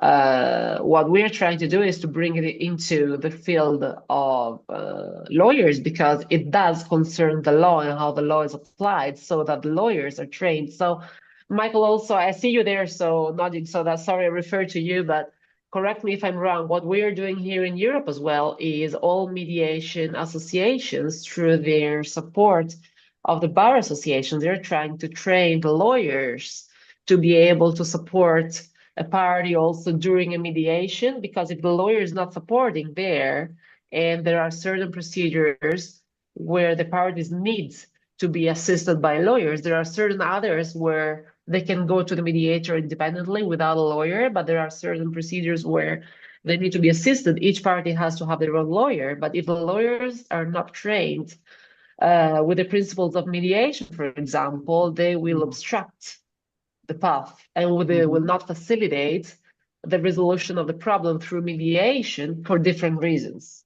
that have to do with, we go back to training lawyers from the beginning, because some lawyers, especially here in Greece, I've had this a lot, like lawyers regard mediation as a smaller source of income in comparison to long court hearings. So we have to train the lawyers and say, hey, look, you know, at the end of the day, you're going to feel better about it. The party is going to feel better about it. When this mediation is closed, you're going to have another one. So, you know, you might as well just get the same amount of income from that and not just, you know, have everyone stressed out throughout years of court hearings. And in the end of the day, like have the party penniless at the end of all this procedure, whereby they will not refer to you again, probably. So we're trying to train the lawyers here to also be able to assist parties through a mediation procedure. So I was curious also to know if that is the case elsewhere. Probably it is. Mike, do you want to jump in? You have a response to? Yeah, I just wanted to jump in. Sophia, wonderful talk. I just wanted to touch on you hit the nail on the head. Mediators, we use transformative justice and restorative justice. We may not just call it that. So there's so many different approaches and ways that mediators can resolve conflict, and a lot of them do use the tenets of restorative or transformative justice in getting there. And I just wanted to make a quick comment. One of the main and most important aspects of mediation is what you touched on, is giving the parties a voice. Because yeah, the parties can go to a judge and have some authority figure decide their dispute for them. But oftentimes that doesn't get them what they want. And so they need to engage. When they engage with the mediation process and they have a mediator listening to them, hearing their concerns and understanding what it is that they're hoping to get out of it, it allows for a lot more latitude and a lot more ability for the mediator to craft solutions that actually work towards the party's needs. Not just, you know, what they say they want, but actually what they need. And you know, there's so many different ways that mediators, you know, can accomplish that through, again, through the tenets of restorative and transformative justice. And when it comes to California, there is a push towards incorporating more mediation into our court systems. There was a law passed called the Dispute Resolution Programs Act, which has given a lot of communities in California money to develop their own alternative dispute resolution programs, because judges are, you know, I'm sure this is also nationwide, but at least in California, judges are backlogged. They're tired of having hundreds to thousands of cases on their docket. And so the work that mediators do to help alleviate that not only benefits the parties themselves, because the parties have an opportunity to craft a settlement or a solution that works for them as an individual, not just what the law says. And you know, it's a difficult thing when it comes to attorneys. There has been a greater push from, again, the court side because of the backlog of cases that they've had, and that's slowly creating a culture shift. But there is, you mentioned this, and I think there will always be attorneys that work like this, but as the culture changes, there should be fewer and fewer of attorneys that look to, you know, fighting it in court and, you know, fighting tooth and nail, ripping your opponent apart and never giving an inch. I think that type of mentality is slowly starting to change. And I think it's in no small part thanks to the work that all of us do, including you and all the rest of the Dominguez Hills education programs, in changing people's perspectives on this. And it's not something that's going to happen overnight, but I'm just happy to see some changes happen, and I hope that those changes continue. I think it's a very good thing that you're seeing the interaction of, you know, restorative practices, therapeutic jurisprudence, mediation, and other approaches now, including indigenous practices. And we have some indigenous practitioners on board with us today. They might want to speak about this too, but there's these connections are all coming together. And I think that's a really healthy sign, actually. You're seeing the emergence of professionalism, of and not just professionalism to exclude, like skills that exclude, but instead they're becoming practices that people are recognizing are needed. And so TJ then plays a role now, not just inside the court, but actually can have a role in terms of theoretical and practical kinds of considerations, thinking psychologically inside some of these practices like mediation and so forth, arbitration and the like. Sophia, back to you. And then So I Carol. have become, yeah, just one last note maybe from me. Just I have become famous in the law firm. It's a big law firm for Athens, and every time I have a case and it comes through me, and they know she's the therapeutic one. She's the one that goes through mediation, and I'm gonna be the one that proposes to the client. Maybe we should try and go that way first, and then if it really doesn't work, then we go to court. But I can see a lot of space there whereby you could find a solution with the help of a very good mediator, and of course it has to be a very good mediator on that specific subject, because we get different kinds of cases at the office. So I think that before getting to know all the principles of TJ and before getting so involved with it, I wasn't like this as an attorney. So it has opened up a whole new level of the profession for me, and that is why I was so passionate to work with David in introducing this into law schools at an early stage. So very good. The development of a professional identity. Yeah. If I can just touch up on that. Sophia, we have a few Have questions a and couple of minutes comments. more. Maybe, could we go to the comments and questions though, Sophia? Okay, And sorry. then come back to Denny? Sure. So Carolyn, to start, Carolyn? I also see that Tim Hicks has been, I think, waiting ahead of me, so I don't want to jump in front. It's okay. Go ahead, Karen. Okay. This is really, really compelling, and I love everything that you're saying. It's clear that the sort of impact of self-determination certainly is something that we see in the practice of mediation. I know from the work that I do, I work as a coach in the family law realm, so supporting people in as a partner in their process in family law in terms of the divorce process, separation, parenting plans. And so I know that those concepts sure matter in a mediation setting. They also certainly would matter in a litigated setting where your attorney understands these kinds of ideas and how they support you. As a person coming from the side where I'm often the support to the client, what I also know is that a party going into mediation or a litigated situation without the understanding, the support to think about how to use their voice that you're commenting on, how to come in with clarity, emotional management, all of the preparation that will allow them to sort of show up as best they can in that process, can make or break their sort of success, for lack of a better word, or their ability to move through that process and in a way that they can feel good about where they come out at the end. And so I hear you saying that you work to bring these ideas to attorneys and to mediators about how best to support parties. What can you offer about how we, as those supporting the parties, can support them in thinking about how to take advantage of these ideas in what they look for in their mediators or attorneys, what they ask for in those spaces such as courtroom or mediation room, and to sort of integrate this into what they're looking for as the client in terms of this as an opportunity to, as you say, elevate an experience that could otherwise be a fight.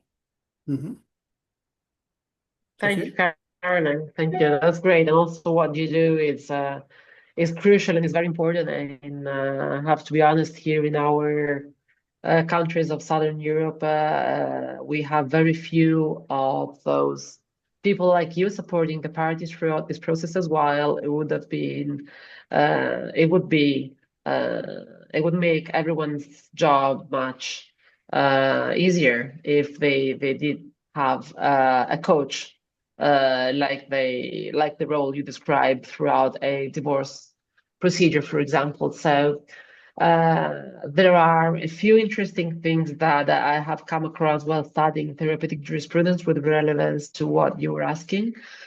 So one key person in our community I say our community, but not like, Brian, not to say the club that where Right. everyone else is excluded for. That's Everyone is welcome to join. It's called the ISTJ, International Society for Therapeutic Jurisprudence. It is open, it is online, everyone can join. So we have a person who is based in London and Paris, and she's a professor, Martine Evans. And she has written a lot about self-determination. And she has made actual studies upon the parties that have, in fact, made their own decisions. So she started. It was I still remember I read a piece by her, and I just wanted to share this with you as an example about what we are saying. I can say. Oh, we have crosstalk, Sophia. Sorry. Professor Johnson has the mic on. Yeah, can we just okay. mute the mics there for a second so Sophia Yeah. can be heard? Yeah. And we're close to Thanks. time actually as well. So Oh, okay, okay. I'll cut it short. So talking about self-determination, she was studying the people taking part to the Olympic Games in very young ages. So certain people, they were training very hard to take part to the Olympic Games, and they were deciding by themselves to take part to these Olympic Games, and some other, they were somehow compelled by whatever reason, external motivation. So the ones that were more successful, of course, they came up to be the ones that were choosing their path to take part to the Olympic Games. So she took that as an example, and she developed that within the legal context of self-determination. But I can share with you the details. That was a very brief introduction, and sorry for taking up everyone else's time. I don't know if we have time. There are two more questions. I can see there, Tim and Karen. We don't hear you, Brian. thank you. We have two more questions and then we'll go to our next talk. So in the interest of completeness, Tim and then Karen, and then we'll go to Gerson's talk. I'll be very brief. I just wanted to mention collaborative law as a practice. I don't know how many of you are aware of that. Yeah. And two is for 8 or 9 years, I was the first director of the graduate program in conflict resolution at the University of Oregon that was housed in the law school. And so that was great because we had many of my students were joint degree, JD, and masters in conflict resolution. Those graduates who went through my program practice law very differently than they might have otherwise. And I think it's a good model, whether as far as a degree program, creating a whole degree program or not, but just introducing into the legal curriculum some of the material that we all are familiar with, and Sophia, that you were referring to. Yeah. Thank you, Tim. Thank you, Tim. Yeah, this is exactly the idea. Yeah. Karen? Thank you. It's been a long time since I worked in mediation. I took the courses and the masters with Dr. Marco Turk, and I just kind of pulled it in as a practice for myself working in special ed in a public school setting.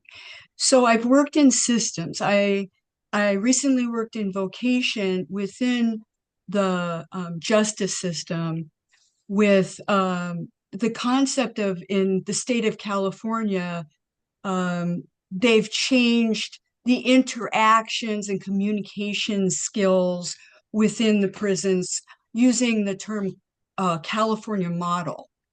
And it seemed to me that it echoed an awful lot of what I'd heard in other systems called trauma-informed communication. And I wanted to ask you, how do you actually see the work that you're doing now impacting systems where there are not humane practices in place at this time.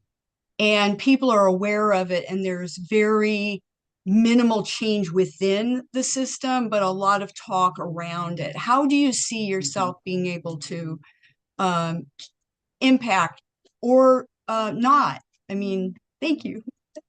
Is that clear? Thank you, Karen. Yeah. Yes, yes.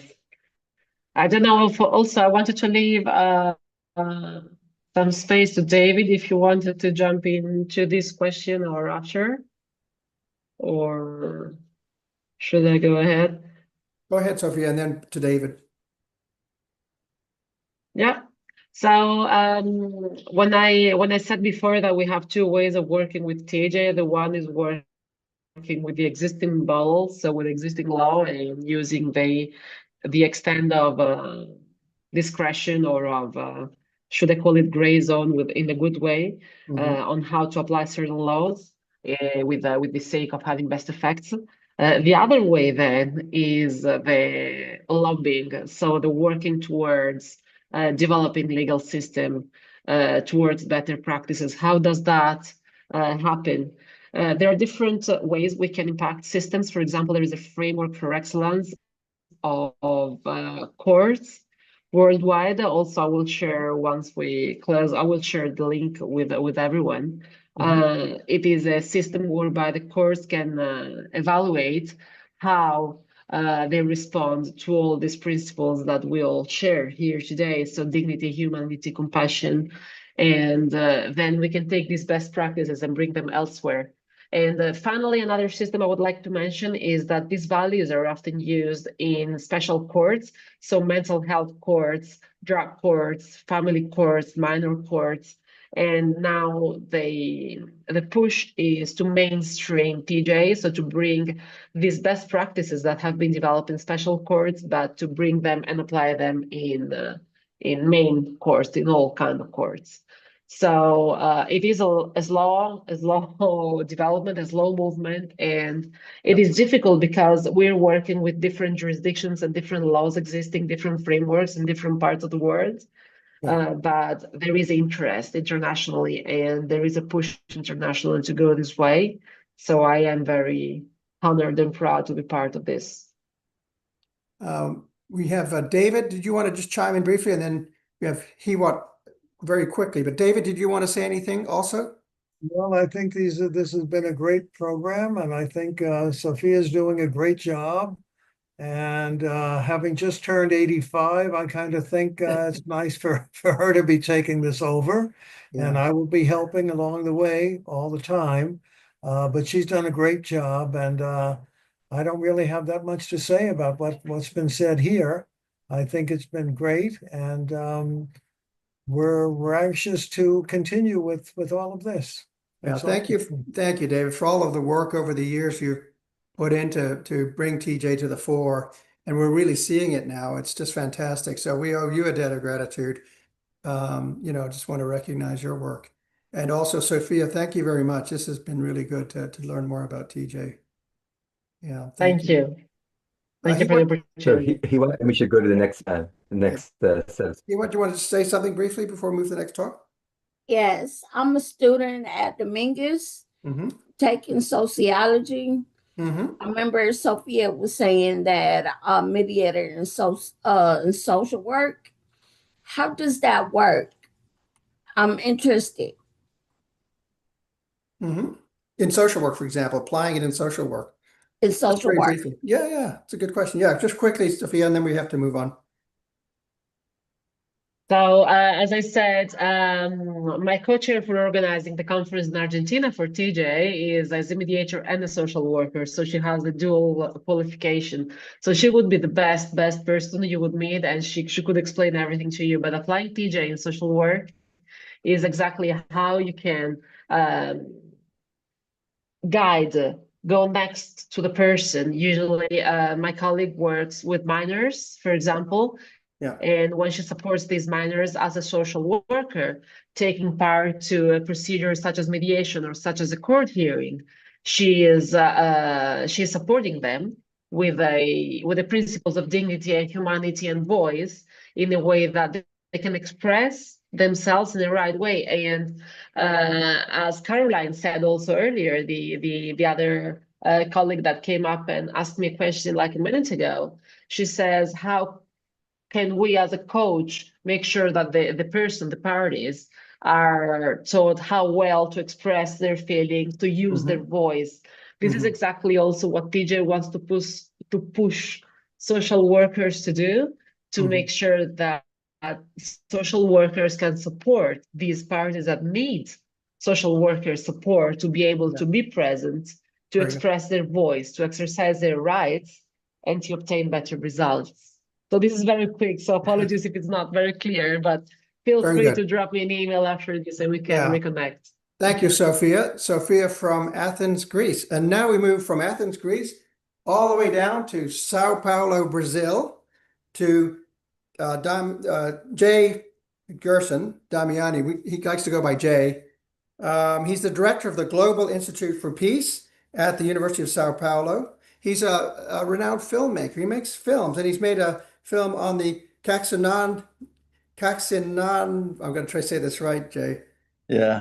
Indigenous people basically in the Amazon, and has worked with indigenous tribes and takes this work seriously and has really done some good things on the film side of things, as well as his work at the Global Institute for Peace, where he's developing and working with international arbitration and looking at, in particular, looking at peace engineering as an approach to dispute resolution. Peace engineering is a field, and Jay brings together all the engineers, social scientists, mediators, dispute resolution practitioners, and he brings them together in conferences. And Jay puts on some of the best conferences in Sao Paulo and elsewhere. Really fantastic. I've been there myself.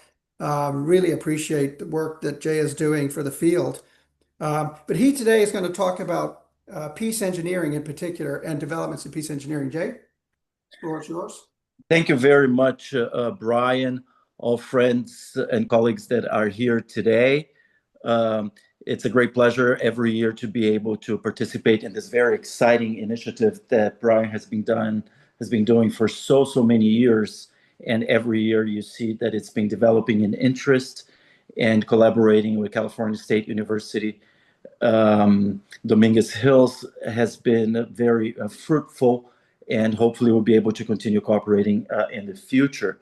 I have prepared a presentation with PowerPoint very briefly just to address the topic.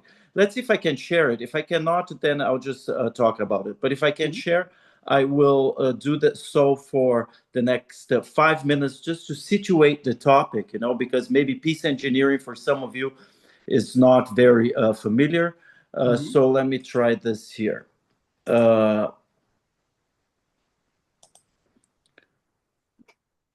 So we are here at the Global Institute for Peace at the University of São Paulo. We are located at the School of Engineering, and I'll address some of that a little bit later. So today I'll be talking about dispute boards, mostly dispute boards, but from the perspective of peace engineering and dispute resolution. So just as a very quick summary, what is peace engineering? I define it as an emerging field of interdisciplinary education and research focused on conflict prevention and conflict resolution, whilst using existing and novel technology to build a sustainable, peaceful future. So I'll also talk a little bit about the creation of a hub for peace engineering at the University of São Paulo using ESG criteria, environmental, social, and governance criteria, and the model initiative that we have here, the Conflict Resolution Center, with a triple helix model.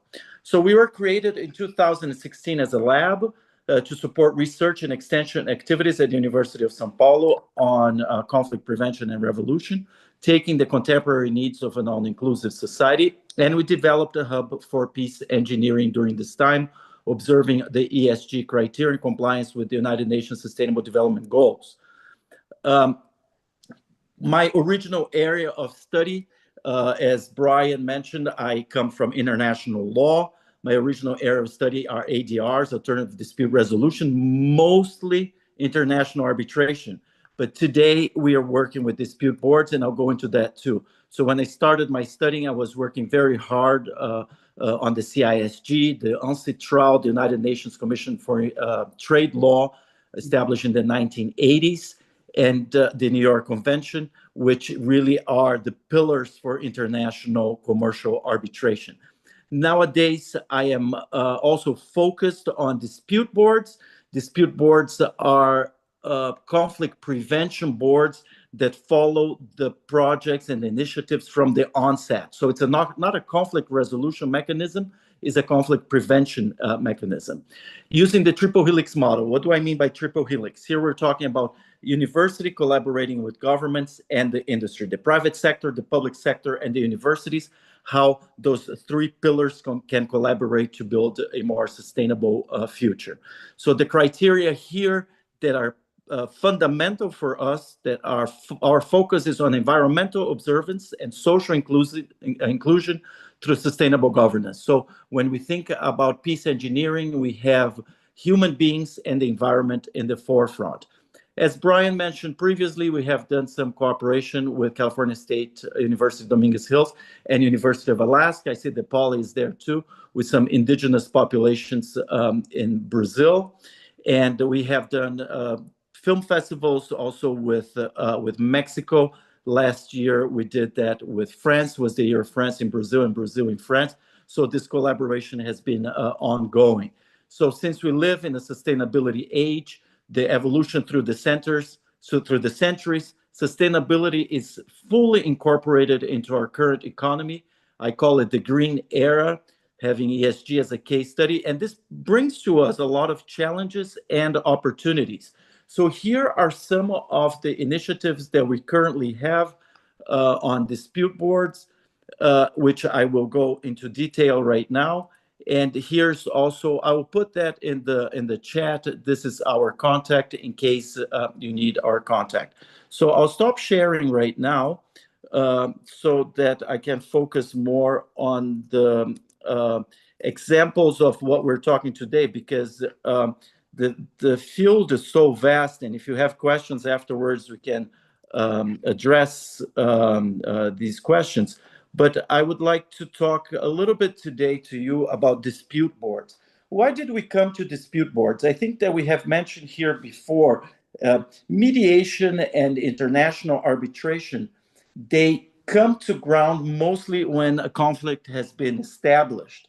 And a dispute board is a rather novel mechanism for conflict prevention, an ADR mechanism that's been implemented mostly on large infrastructure projects. So here we're talking about projects they have the financing of the World Bank, of large institutions that want to assure that you don't even arrive at the conflict level. So what does that mean? At the onset of an initiative of a large project, you already define a board composed of people from different specialty areas. And this dispute board will be following the project even before a contract is signed throughout the whole initiative, all the way up to delivery, and even a few years later. So traditionally, this has been used, for instance, for building subway lines, tunnels, bridges. The Eisenhower Bridge in New York is in the United States is a very famous case for dispute boards.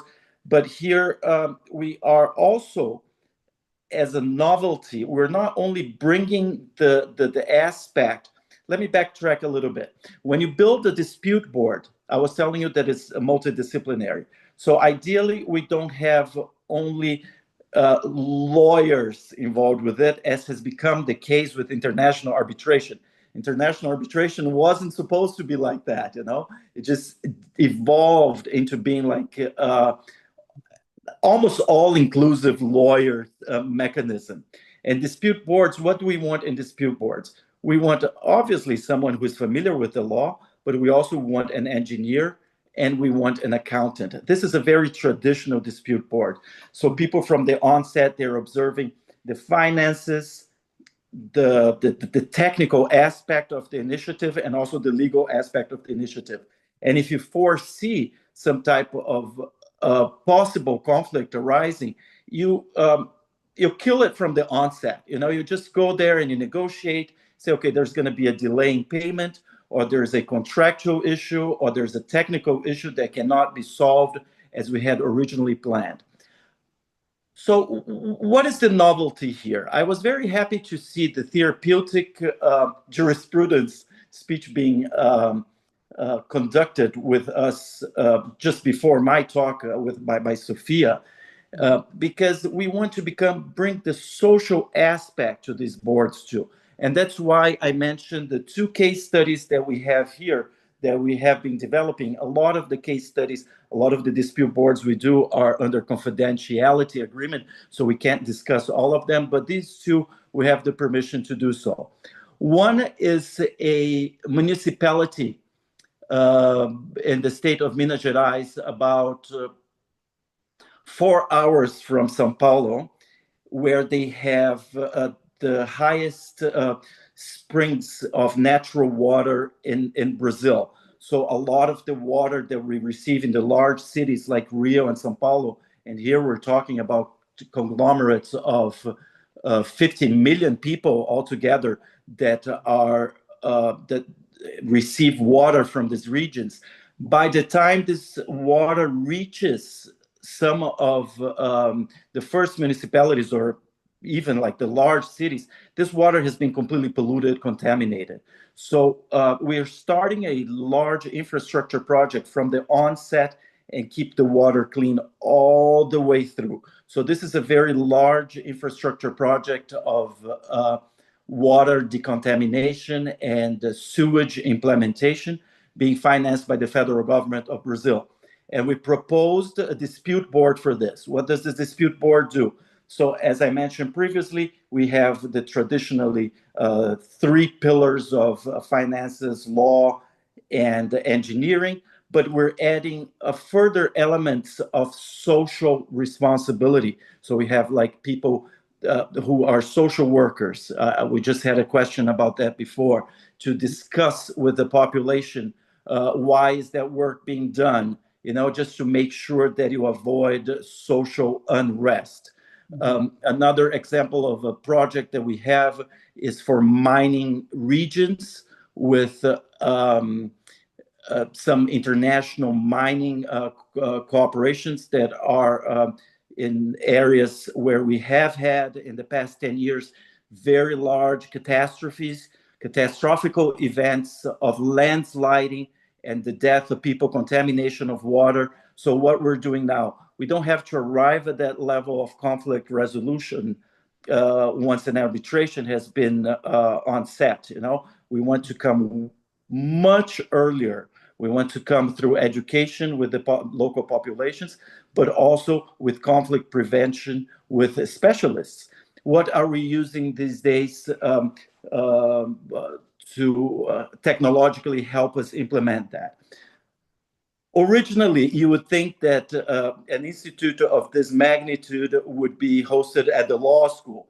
And we went to the School of Engineering on purpose because when we think about peace engineering, we think about implementing technology. So one of the technologies that we are implementing in these 2 projects that I mentioned are technologies related to digital twins.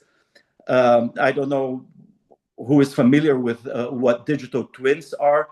Digital twins are... talk about it, Yeah, digital twins are a mock digital simulation of a large infrastructure project. So for instance, if you are building a underwater tunnel, you would have that project reciprocated, a mock project at a digital level where you can do all types of testing and experimentations digitally that already helps you predict, catastrophe events, unforeseen events through excessive rainfall or soil erosion. But also what we're doing, we're using past experience on contracts, jurisprudence to simulate legal problems that could arise out of the project through digital twins. And that applies to all areas of the project. So whilst the project is developing in real life, we have already tested it digitally. So this is the digital twin technology applied to large environmental initiatives or infrastructure projects. This has been quite very challenging. I would like to recognize also two people who I've seen are here today who are doing studies with us. Brian, one of them recommended by you, Scott Martin, who also came from California, who I believe is in California right now, but came to Brazil and is returning to Brazil now in May. And he's bringing that psychological aspect of the conflict prevention. Scott is on. Scott is at the conference here right now. Yeah, He's and then we also have Professor Ileana Rodriguez from the Tecnológico de Monterrey in Mexico. Oh, great, right. And who is the former director of the law school at the Tec de Monterrey, who's doing a sabbatical here with us to help bring this ADR model, an ADR lab. We started as a lab, and then we became a full-fledged institute in 2022. So we're like 10 years old. And now with Ileana, we're working on possibilities of a knowledge transfer to Mexico as well. So this international cooperation is very important for us. Nice. I rest here now, and I'm more than pleased to take questions and comments from the audience. So comments and questions for Jay. And by the way, Jay, maybe I've got one quickly. What about DSD, dispute systems design? That's a growing field. We're seeing it everywhere. It's looking to design systems to prevent and also deal with disputes in advance of the dispute. It sounds like that you're connecting very much to that set of principles, DSD principles, dispute systems design, as we call it. Any thoughts about that connection you want to talk about? Yes. It would be interesting to mention our last international forum. Every couple of years, we do an international forum on topics involving peace engineering in general. Yeah. And we were fortunate enough to have Brian speak for us during the last forum.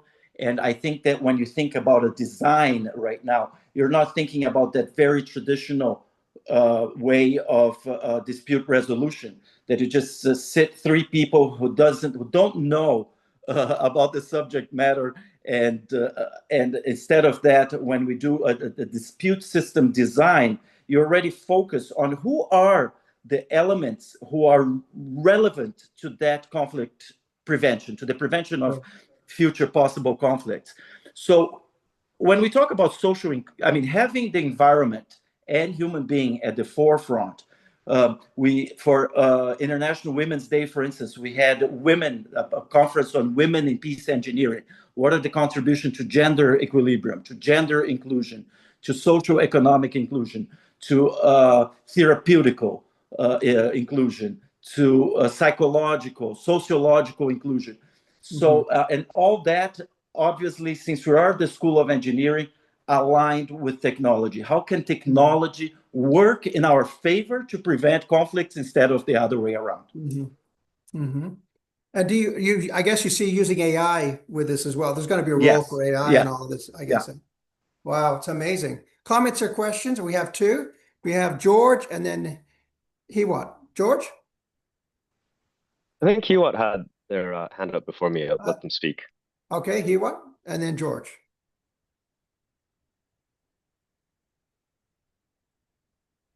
Go ahead. Well, my question is, when you say international forum, is that every ethnicity, or is it varies to local ethnicity? Yeah.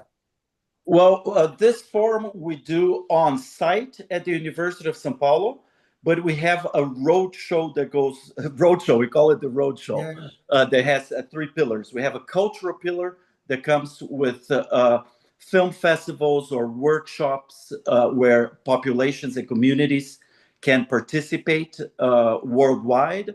So, for instance, we had that in Mexico, in France, and throughout Brazil. We're at the climate conference in Belém in the Amazon in November, and we're planning to come to California November this year.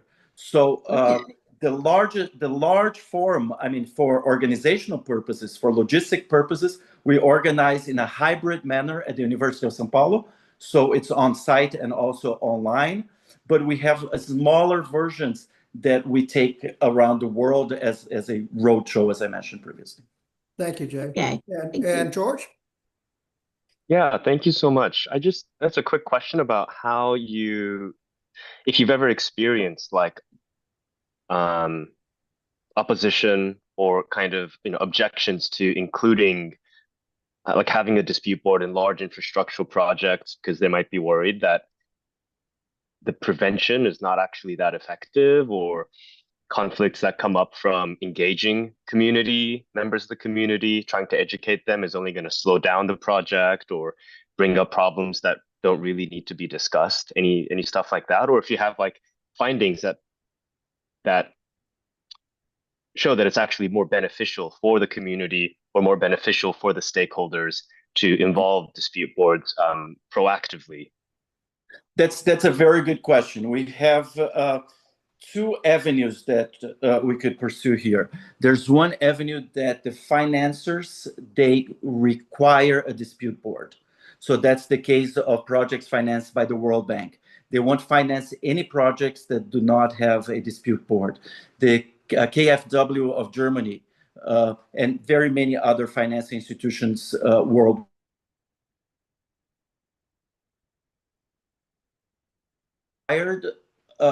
We have metrics, we have studies. This is the advantage of being a university. We research about it. It's not a profit motive that we have. It's research and data that we collect for metrics. So we have been able to calculate for larger infrastructure projects a savings of up to 30% on the project for the avoidance of conflict. First, because these large infrastructure projects don't stop because of the conflict. They don't go to court, they don't go to an arbitration chamber. Just like as you save time, you save money. And also the conflict prevention for foreseeable engineering infrastructure or social difficulties that may arise. Some areas now, George, we have globally, we have some areas like the city of São Paulo today, the city of São Paulo with about 20 million people, it has a local law, like a county law that requires infrastructure projects after a certain amount of financing to have a dispute board implemented. But that's not applicable everywhere in the world.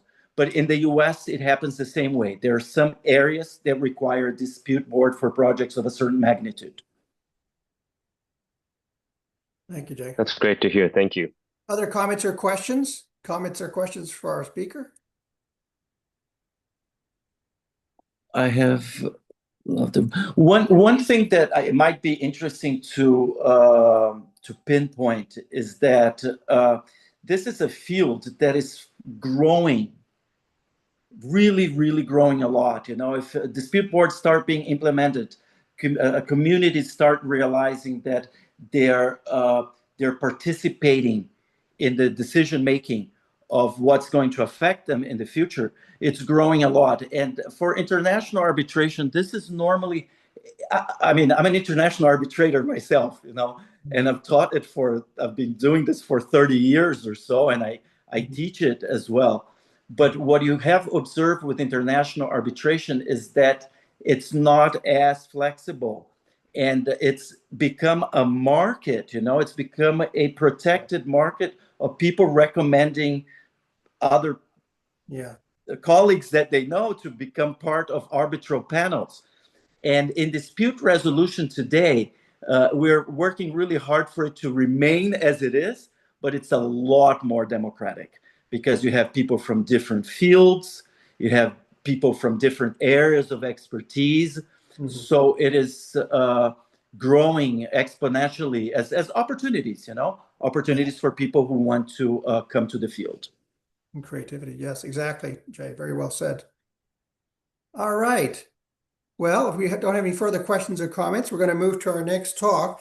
Before we do that, I just want to allow Professor Salhi, who is actually our Chief International Officer, basically equivalent of an international dean at other schools, to come on and say a word or two. He's a political scientist and also a expert in conflict, Middle Eastern conflict. Hamoud, are you there? Do you want to just say a word or two? I like all what you said. You should continue. Expert on the Middle East conflict is a bit tough today. Yeah. But let me first of all, thank you for all the work you have been doing. And I'm speaking as someone, as you mentioned, who knows the program very well. Before, as you know, before you got there, I was at one point leading the program and structure. Mm-hmm. And I know the value of the program. Mm-hmm. What you did is extending it and expanding it so it is closely linked to student success. And we have a lot of results out of that. The success of your student all over. The reputation of the program that is now very established on our campus. And I can tell you that the provost and the vice president and the president himself are grateful for the opportunity to organize this conference and the longevity of this conference.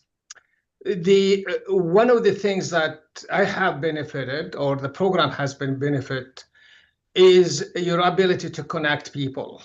And the Zoom medium or information technology in general really helped you a lot, Brian. These conferences have been expanding, and he gave us a chance to actually value the work that international institutions, yes, people who are expert in this field. And as a clear example, you brought Ambassador Steve to the program. Ambassador Steve Rhodes, he's here now. I've seen him, yeah. And what did Ambassador Rhodes do is that connect you and I on the current project, on the project that we have currently working in Ethiopia. Yes. A project that brings ambassadors, former ambassador, policymakers, highly or very well-known people from in the United States government. Mm-hmm. Without your connection and without Ambassador Steve Rhodes, I don't think the university would have benefited from this. And we also have Ambassador Edelman on this call as well. Ambassador Ken Edelman is present, yeah, and he's going to speak in a few minutes. Yeah. Let me just say there that I did get your book, Ken, and I'm reading it. So, and thank you for a good read. So that's another a clear example of the work that you do, thanks, Brian.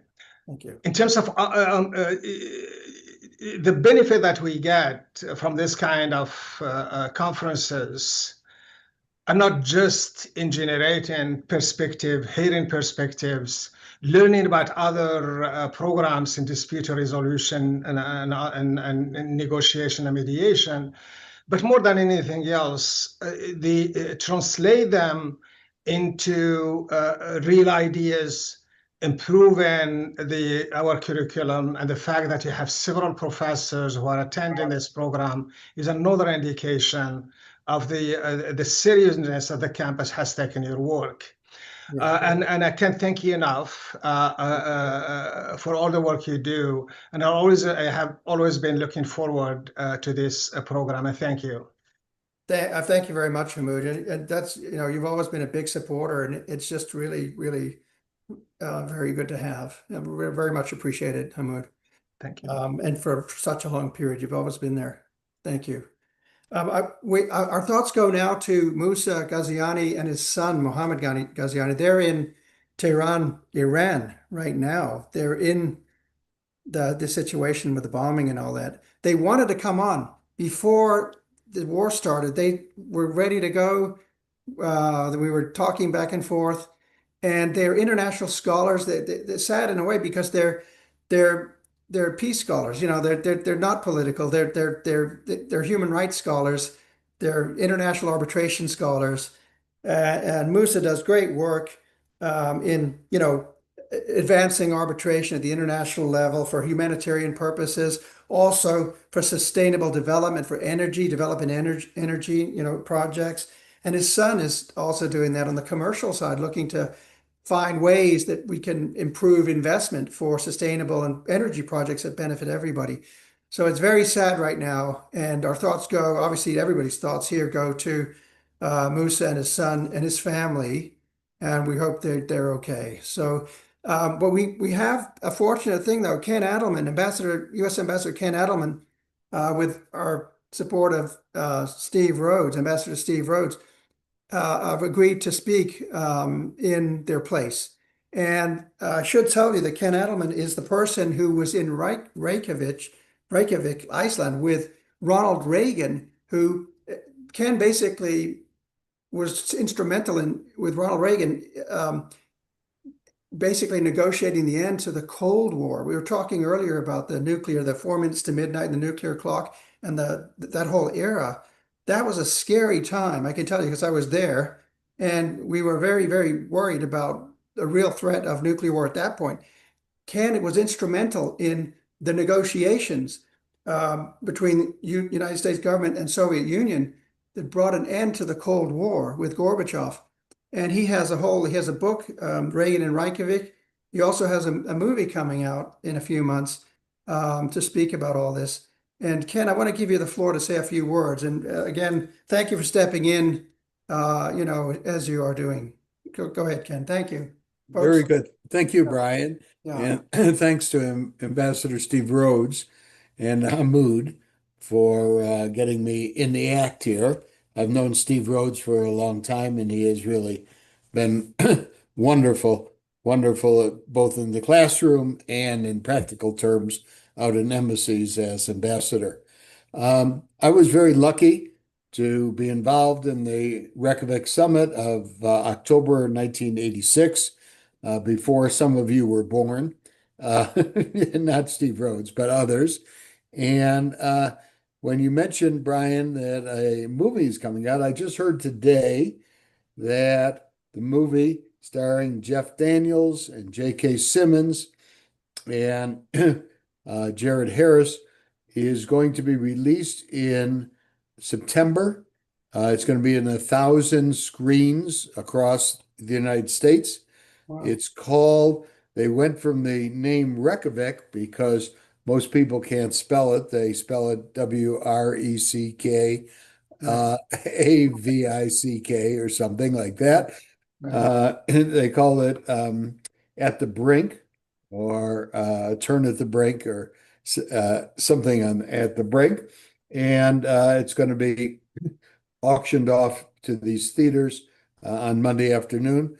And it should be very good. It has a first-rate cast with Jeff Daniels and J.K. Simmons and all that. It has a character called Ken Adelman, which I'm proud to say is a kind of a handsome guy.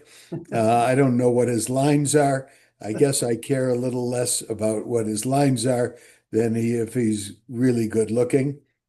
I wanted Tom Cruise or Tom Hanks or some other Tom to play me, but what we got is a guy who's he seems very good to me. So what we had at Reykjavik was real what we're talking about today, conflict resolution. And these two, Ronald Reagan and Mikhail Gorbachev, were together for this one weekend, actually 2 days, Saturday, October 11th, 1986, and Sunday, October 12th, 1986. And they spent 10 and a half hours debating the main issues. As Hamoud, who is in the process of reading the book now, Reagan at Reykjavik, knows pretty well that 10 and a half hours. Now, you spend 10 and a half hours talking to somebody over 2 days. That's a long time. And they come to a real agreement on nuclear weapons. And that showed up the next year when there was a treaty between Reagan and Gorbachev signed on December 8th, 1987. That was the only arms control agreement in history to eliminate an entire class of nuclear weapons, the intermediate range nuclear weapons. And I would just end by saying that throughout his life, Mikhail Gorbachev was asked many times, especially when he toured the United States and he toured the West. The question always was, when you came in office, the Cold War was at its worst. It was the coldest. It had been in a very long time, since 1945, maybe.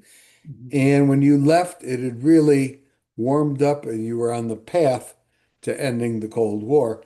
What brought that about? And his answer was always the same. His answer was Reykjavik. What happened in Reykjavik really changed the whole course of history.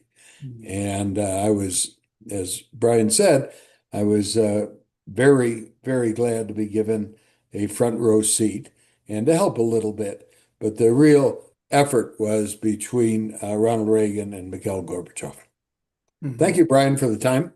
Oh, I appreciate it very much. You were actually in the room. Brian, let me interrupt for a second. Ambassador Rhodes. Yeah. Ambassador Edelman is being very humble here, but he was the principal staffer for that meeting and prepared the briefing papers for President Reagan. So wow. We really have a gentleman who is a piece of history on this call. And our main job was after Reagan and Gorbachev finished on that Saturday, October 11th, the experts met both on the Soviet side and the American side, starting at 8 o'clock at night. We took a break at 3:15 in the morning. We concluded at 6:20 in the morning.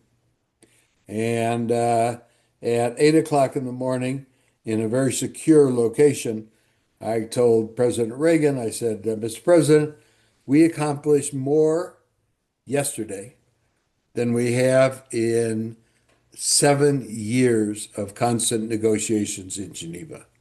And it really was thrilling to be there. Yeah. And the rest of us owe the fact we didn't have any wars to all of this. That's a little bit of an overstatement there, Brian. Yeah. Thank you. Thanks, Ken. Right Yeah, I'm so glad you're here. Yeah. Well, thank you for inviting me. I want to go over to Brian Pokington. Hopefully, Ken, you'll have a chance to meet Brian at some point. He's in Maryland on the East Coast. Brian, you had a point, and then over to Jackie. Brian? No, I was just wagging my head listening to this, and I was old enough. I was 23 when that happened, and my ears and eyes were glued to Reykjavik. So I'm hearing you saying this. I remember that. That's all. I wouldn't want to say anything. Yeah. I was just going along with it. You just wanted to get on here to say you were alive then. Is that right? Well, I'd love to say I wasn't, This is cool. Thank you, Brian. Thank you. Jackie. Yeah, I put it in the chat. My question was, what was the prime point that allowed these talks to be reconciled, the conflict in those 10 hours? Was it something specific, or how did that come about in the 10 hours of discussion? Yeah, Jackie, that's a very, very good question. I think above all, when you get stand back. Now we're standing back, what is it, 40 years or more? What was it?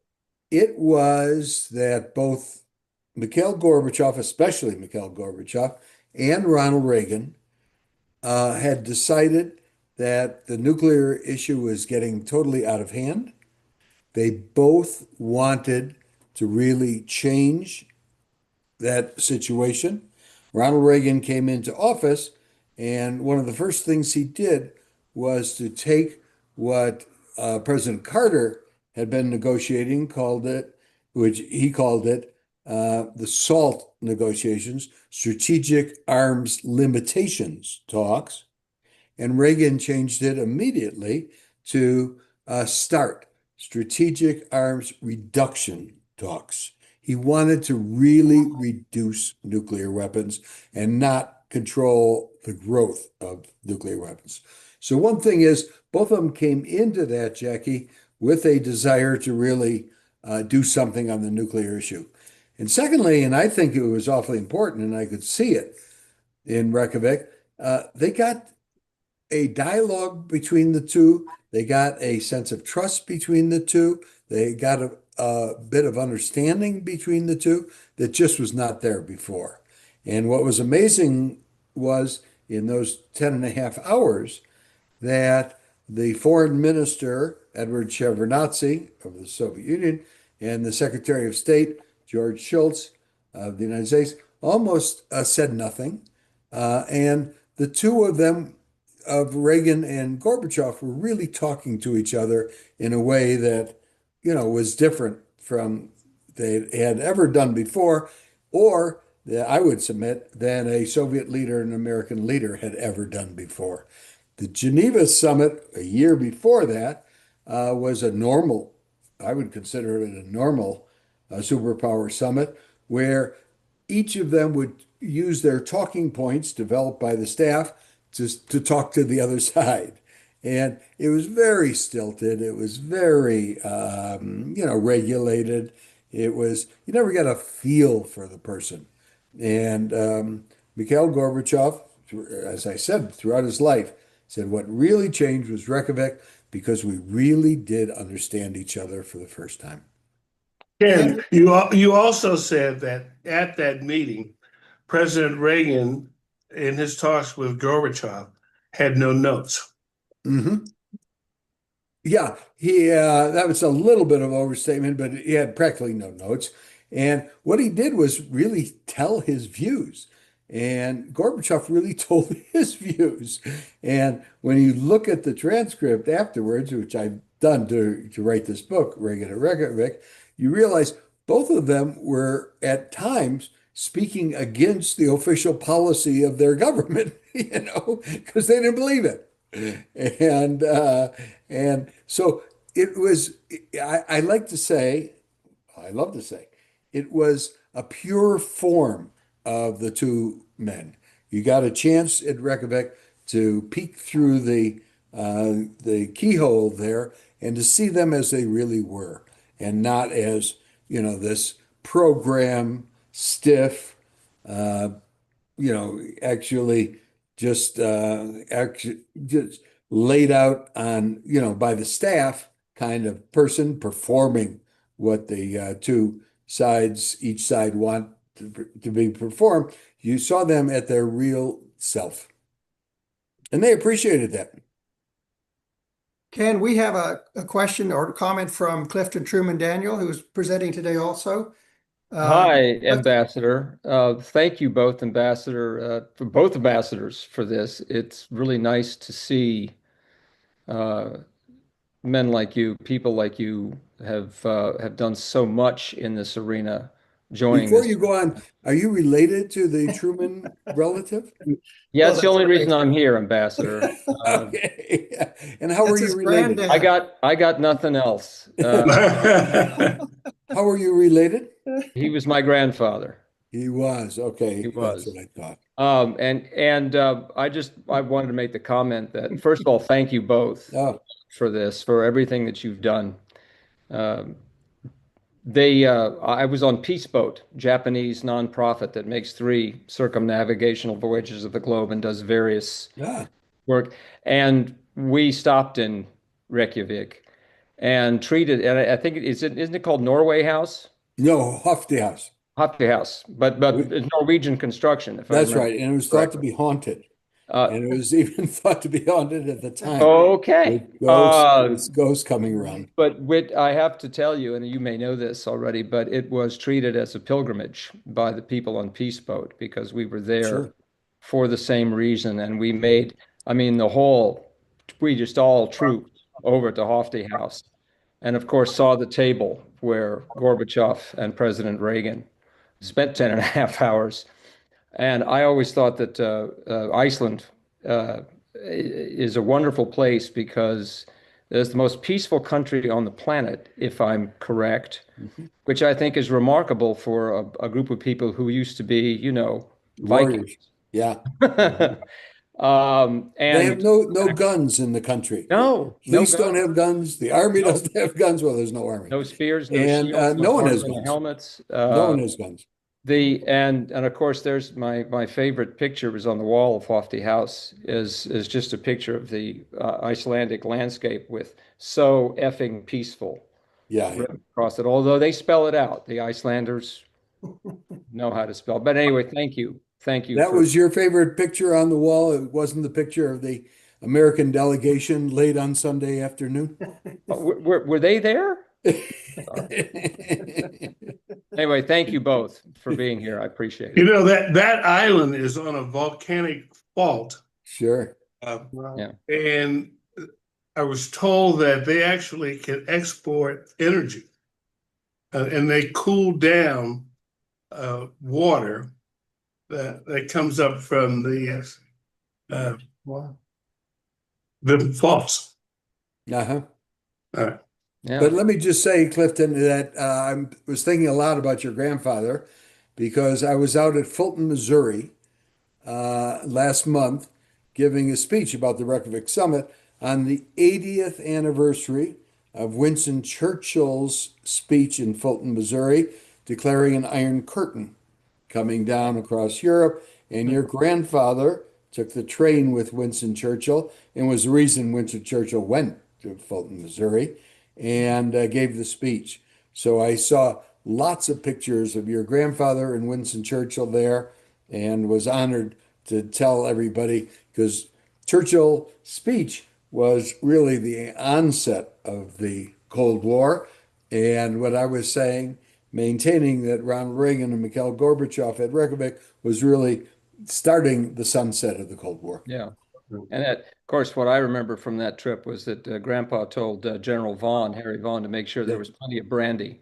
That's right. Winston, and don't take too much money from him at poker, which turned out to be not a problem because Sir Winston fooled them all. He knew exactly what he was doing, and I believe he fleeced everybody on the damn train. Okay, good. Wow. Let's throw open the floor now to questions or comments generally from anybody who hasn't spoken yet, who would like to say a word or two. You're welcome to do that at this point. Come on in and anybody like to speak? Just raise Brian? your hand. Brian? Yeah, Brian Polkinghorn. Yeah. I just thought what Clifton just said a moment ago, it's interesting that we're seeing two guys here on the screen who represent the beginning and the end of the Cold War. And I love the humor, Clifton. That's you. That's a great way to remember things. And Ambassador, your front row seat to this whole thing. It's one of these. It's a good reason why we should be going to the cyber conference because these things happen all the time. Yeah. Yeah. That's right, Brian. I see your hand raised there. Did you want to chime in and say a word? I just want to say thank you for both, Ambassador. I'm from Ethiopia. And if it wasn't for you guys, I wouldn't be here trying to accomplish my degree. I thank you. Well, thank you. And when you talk about seats of power, Ambassador Edelman can tell you about his seat in the bubble in Reykjavik. He was one of the more junior people in the room. Okay. You wanted to say a word or two? The full story is told. Tell the story. The full story is told in the book Reagan and Reykjavik, but I'll give you a quick, very quick summary. After the first morning in Reykjavik, we were told to go into the secure bubble, which is a room within a room in every embassy around the world with thick walls and circulation so that it cannot be penetrated. Our bubble in Geneva had a conference table, and there could be 25 of us sitting around the bubble. In Reykjavik, because nothing much ever happened and none of it was ever secure, it had 4 very small folding chairs on one side, 4 very small folding chairs on the other side.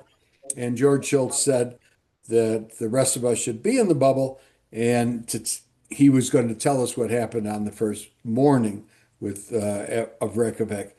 We got in there. They shut the big vault to shut the door, and we took our seats in these little seats.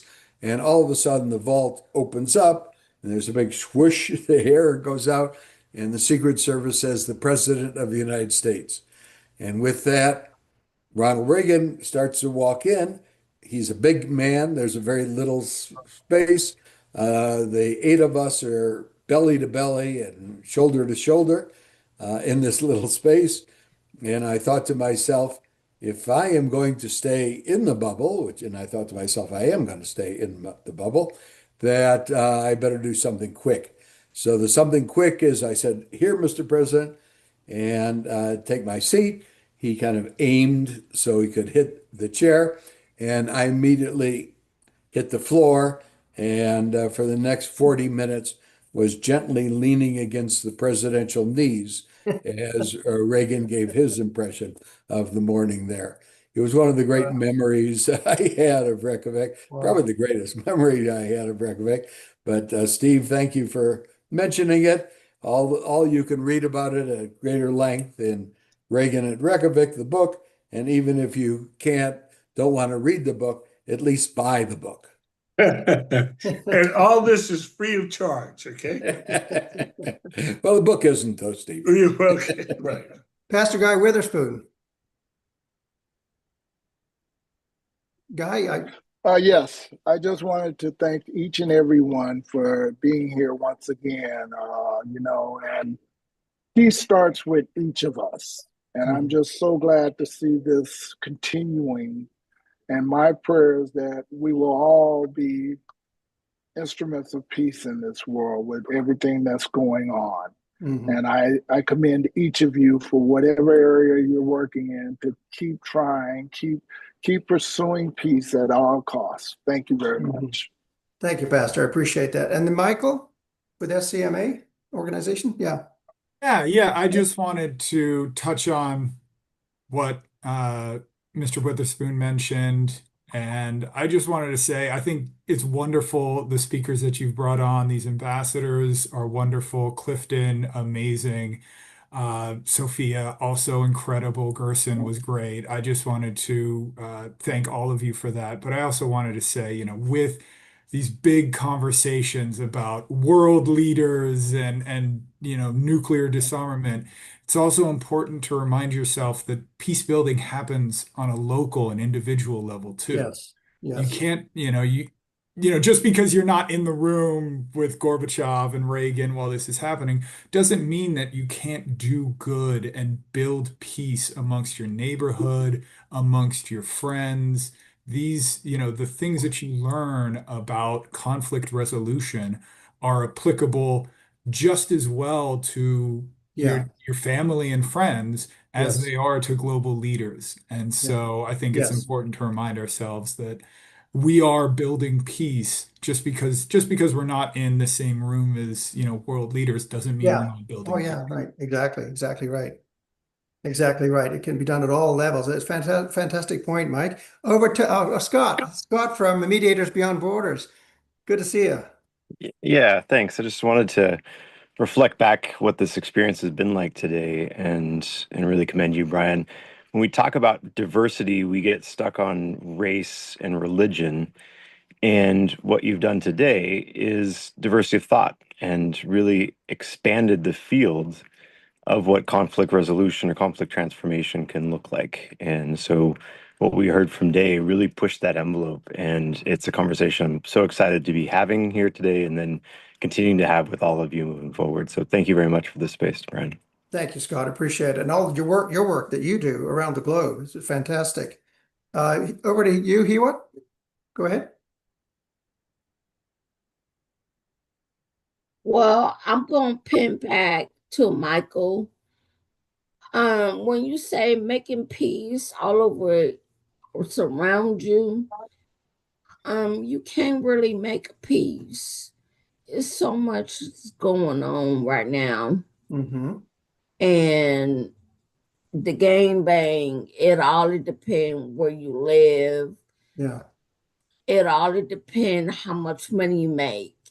So to those people that's low income, to those people is poor, there is not enough peace. How can you talk about peace?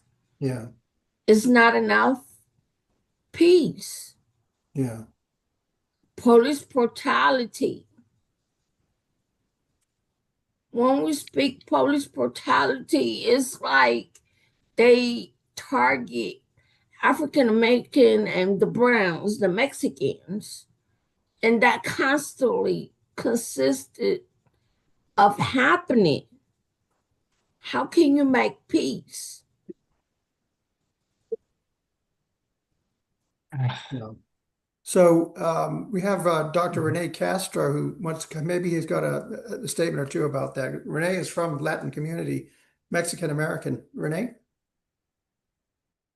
Well, I mean, she raises a very challenging question, actually, but I just wanted to say, because I know we're nearing the end, it's just, as a faculty member on behalf of the NCRP program, I just want to thank our presenters and our attendees for joining us today.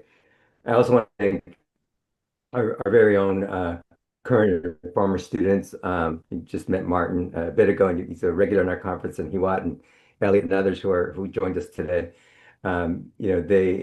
This conference is always engaging and inspirational, and to Hewat's question, the issues we face as peace builders locally, nationally, and internationally are challenging and complex. And one of the things I appreciate about this conference is that it always serves as a reminder of the collective capacity and power we share in creating positive social change at every level. And so I just want to thank everybody again for joining us today and continuing to make our cyber conference a success. Thanks, Renee. And over to you, Pastor Witherspoon. Okay, now I got it unmuted. When you talk about poor communities and everything, I have been a practitioner in Compton, Los Angeles, South Central, and things of that nature. And going back to mediation practices, you have to help people find common ground.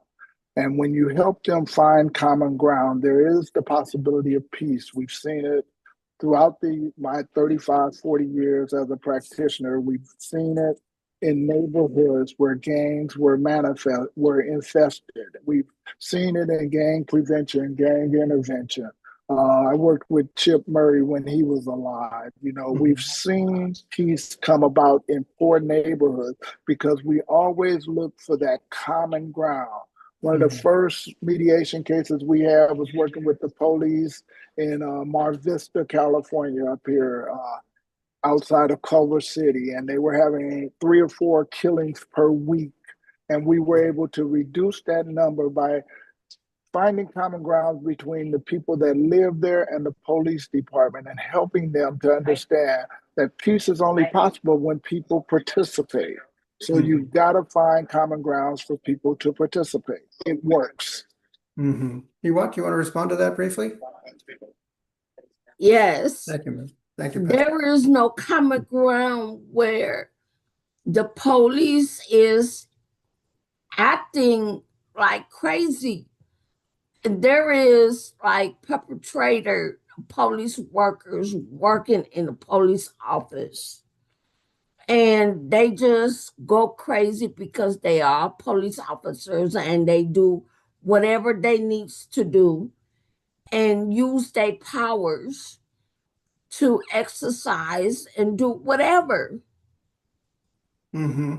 Pastor, you want to respond to that briefly? Yeah, let me Hold on, speak hold to on. that. We have someone here today who can Oh, address right. this. Thank you. Renita Valerie. Renita Valerie, yep. Very Thank good. you, Renita. Worked with local communities in the sheriff's department, and she is a living example of how Very you good. can create peace and develop relationships with people on opposite sides of an issue. And here she is. Fantastic. Thank you, Ambassador. Renita? Hello, everyone. In response to the question, your ability to create peace starts with the individuals. If they're willing to be open to look at possibilities of what is different and what is needed. As a practitioner, we go into those spaces where there is the perception that nothing will change, there will never be any peace, and that's not true. It depends upon the community members, what it is they expect, what they want, what their needs are. We take a more systems thinking approach and looking at the issue in a very broad respect. Change will never take place if law enforcement and if the community members aren't willing to sit down and talk about it honestly. It may be very uncomfortable having those conversations, but when they can be forthright and say what they need to get those emotions out of the way and look at the problem very systemically, peace can happen. It's one person at a time, it's one community at a time, but it is possible. As long as a community member takes the position that nothing will ever change, it won't change. There has to be a level of openness. Right. And your work, you've worked with the mayor of Compton, you've worked with the Antelope Police Department, you've worked with an LA County, within LA County and elsewhere, doing this work between police departments and community members, and done fantastic work, Renata. So it's really, you're speaking of what you know. Yes. So thank you. Yeah. All right, folks. I think we've enjoyed another good conference here, and people can talk by email, and we can provide email addresses to keep the connections going. Thank you very much. Until we meet again, until next year, all the best, and stay safe, and take care of yourself. All the best. Thanks for Thank coming. you, Brian. Brian, stay in line for a second, would you? Thank you. Thank you Bye-bye. all. Thank you.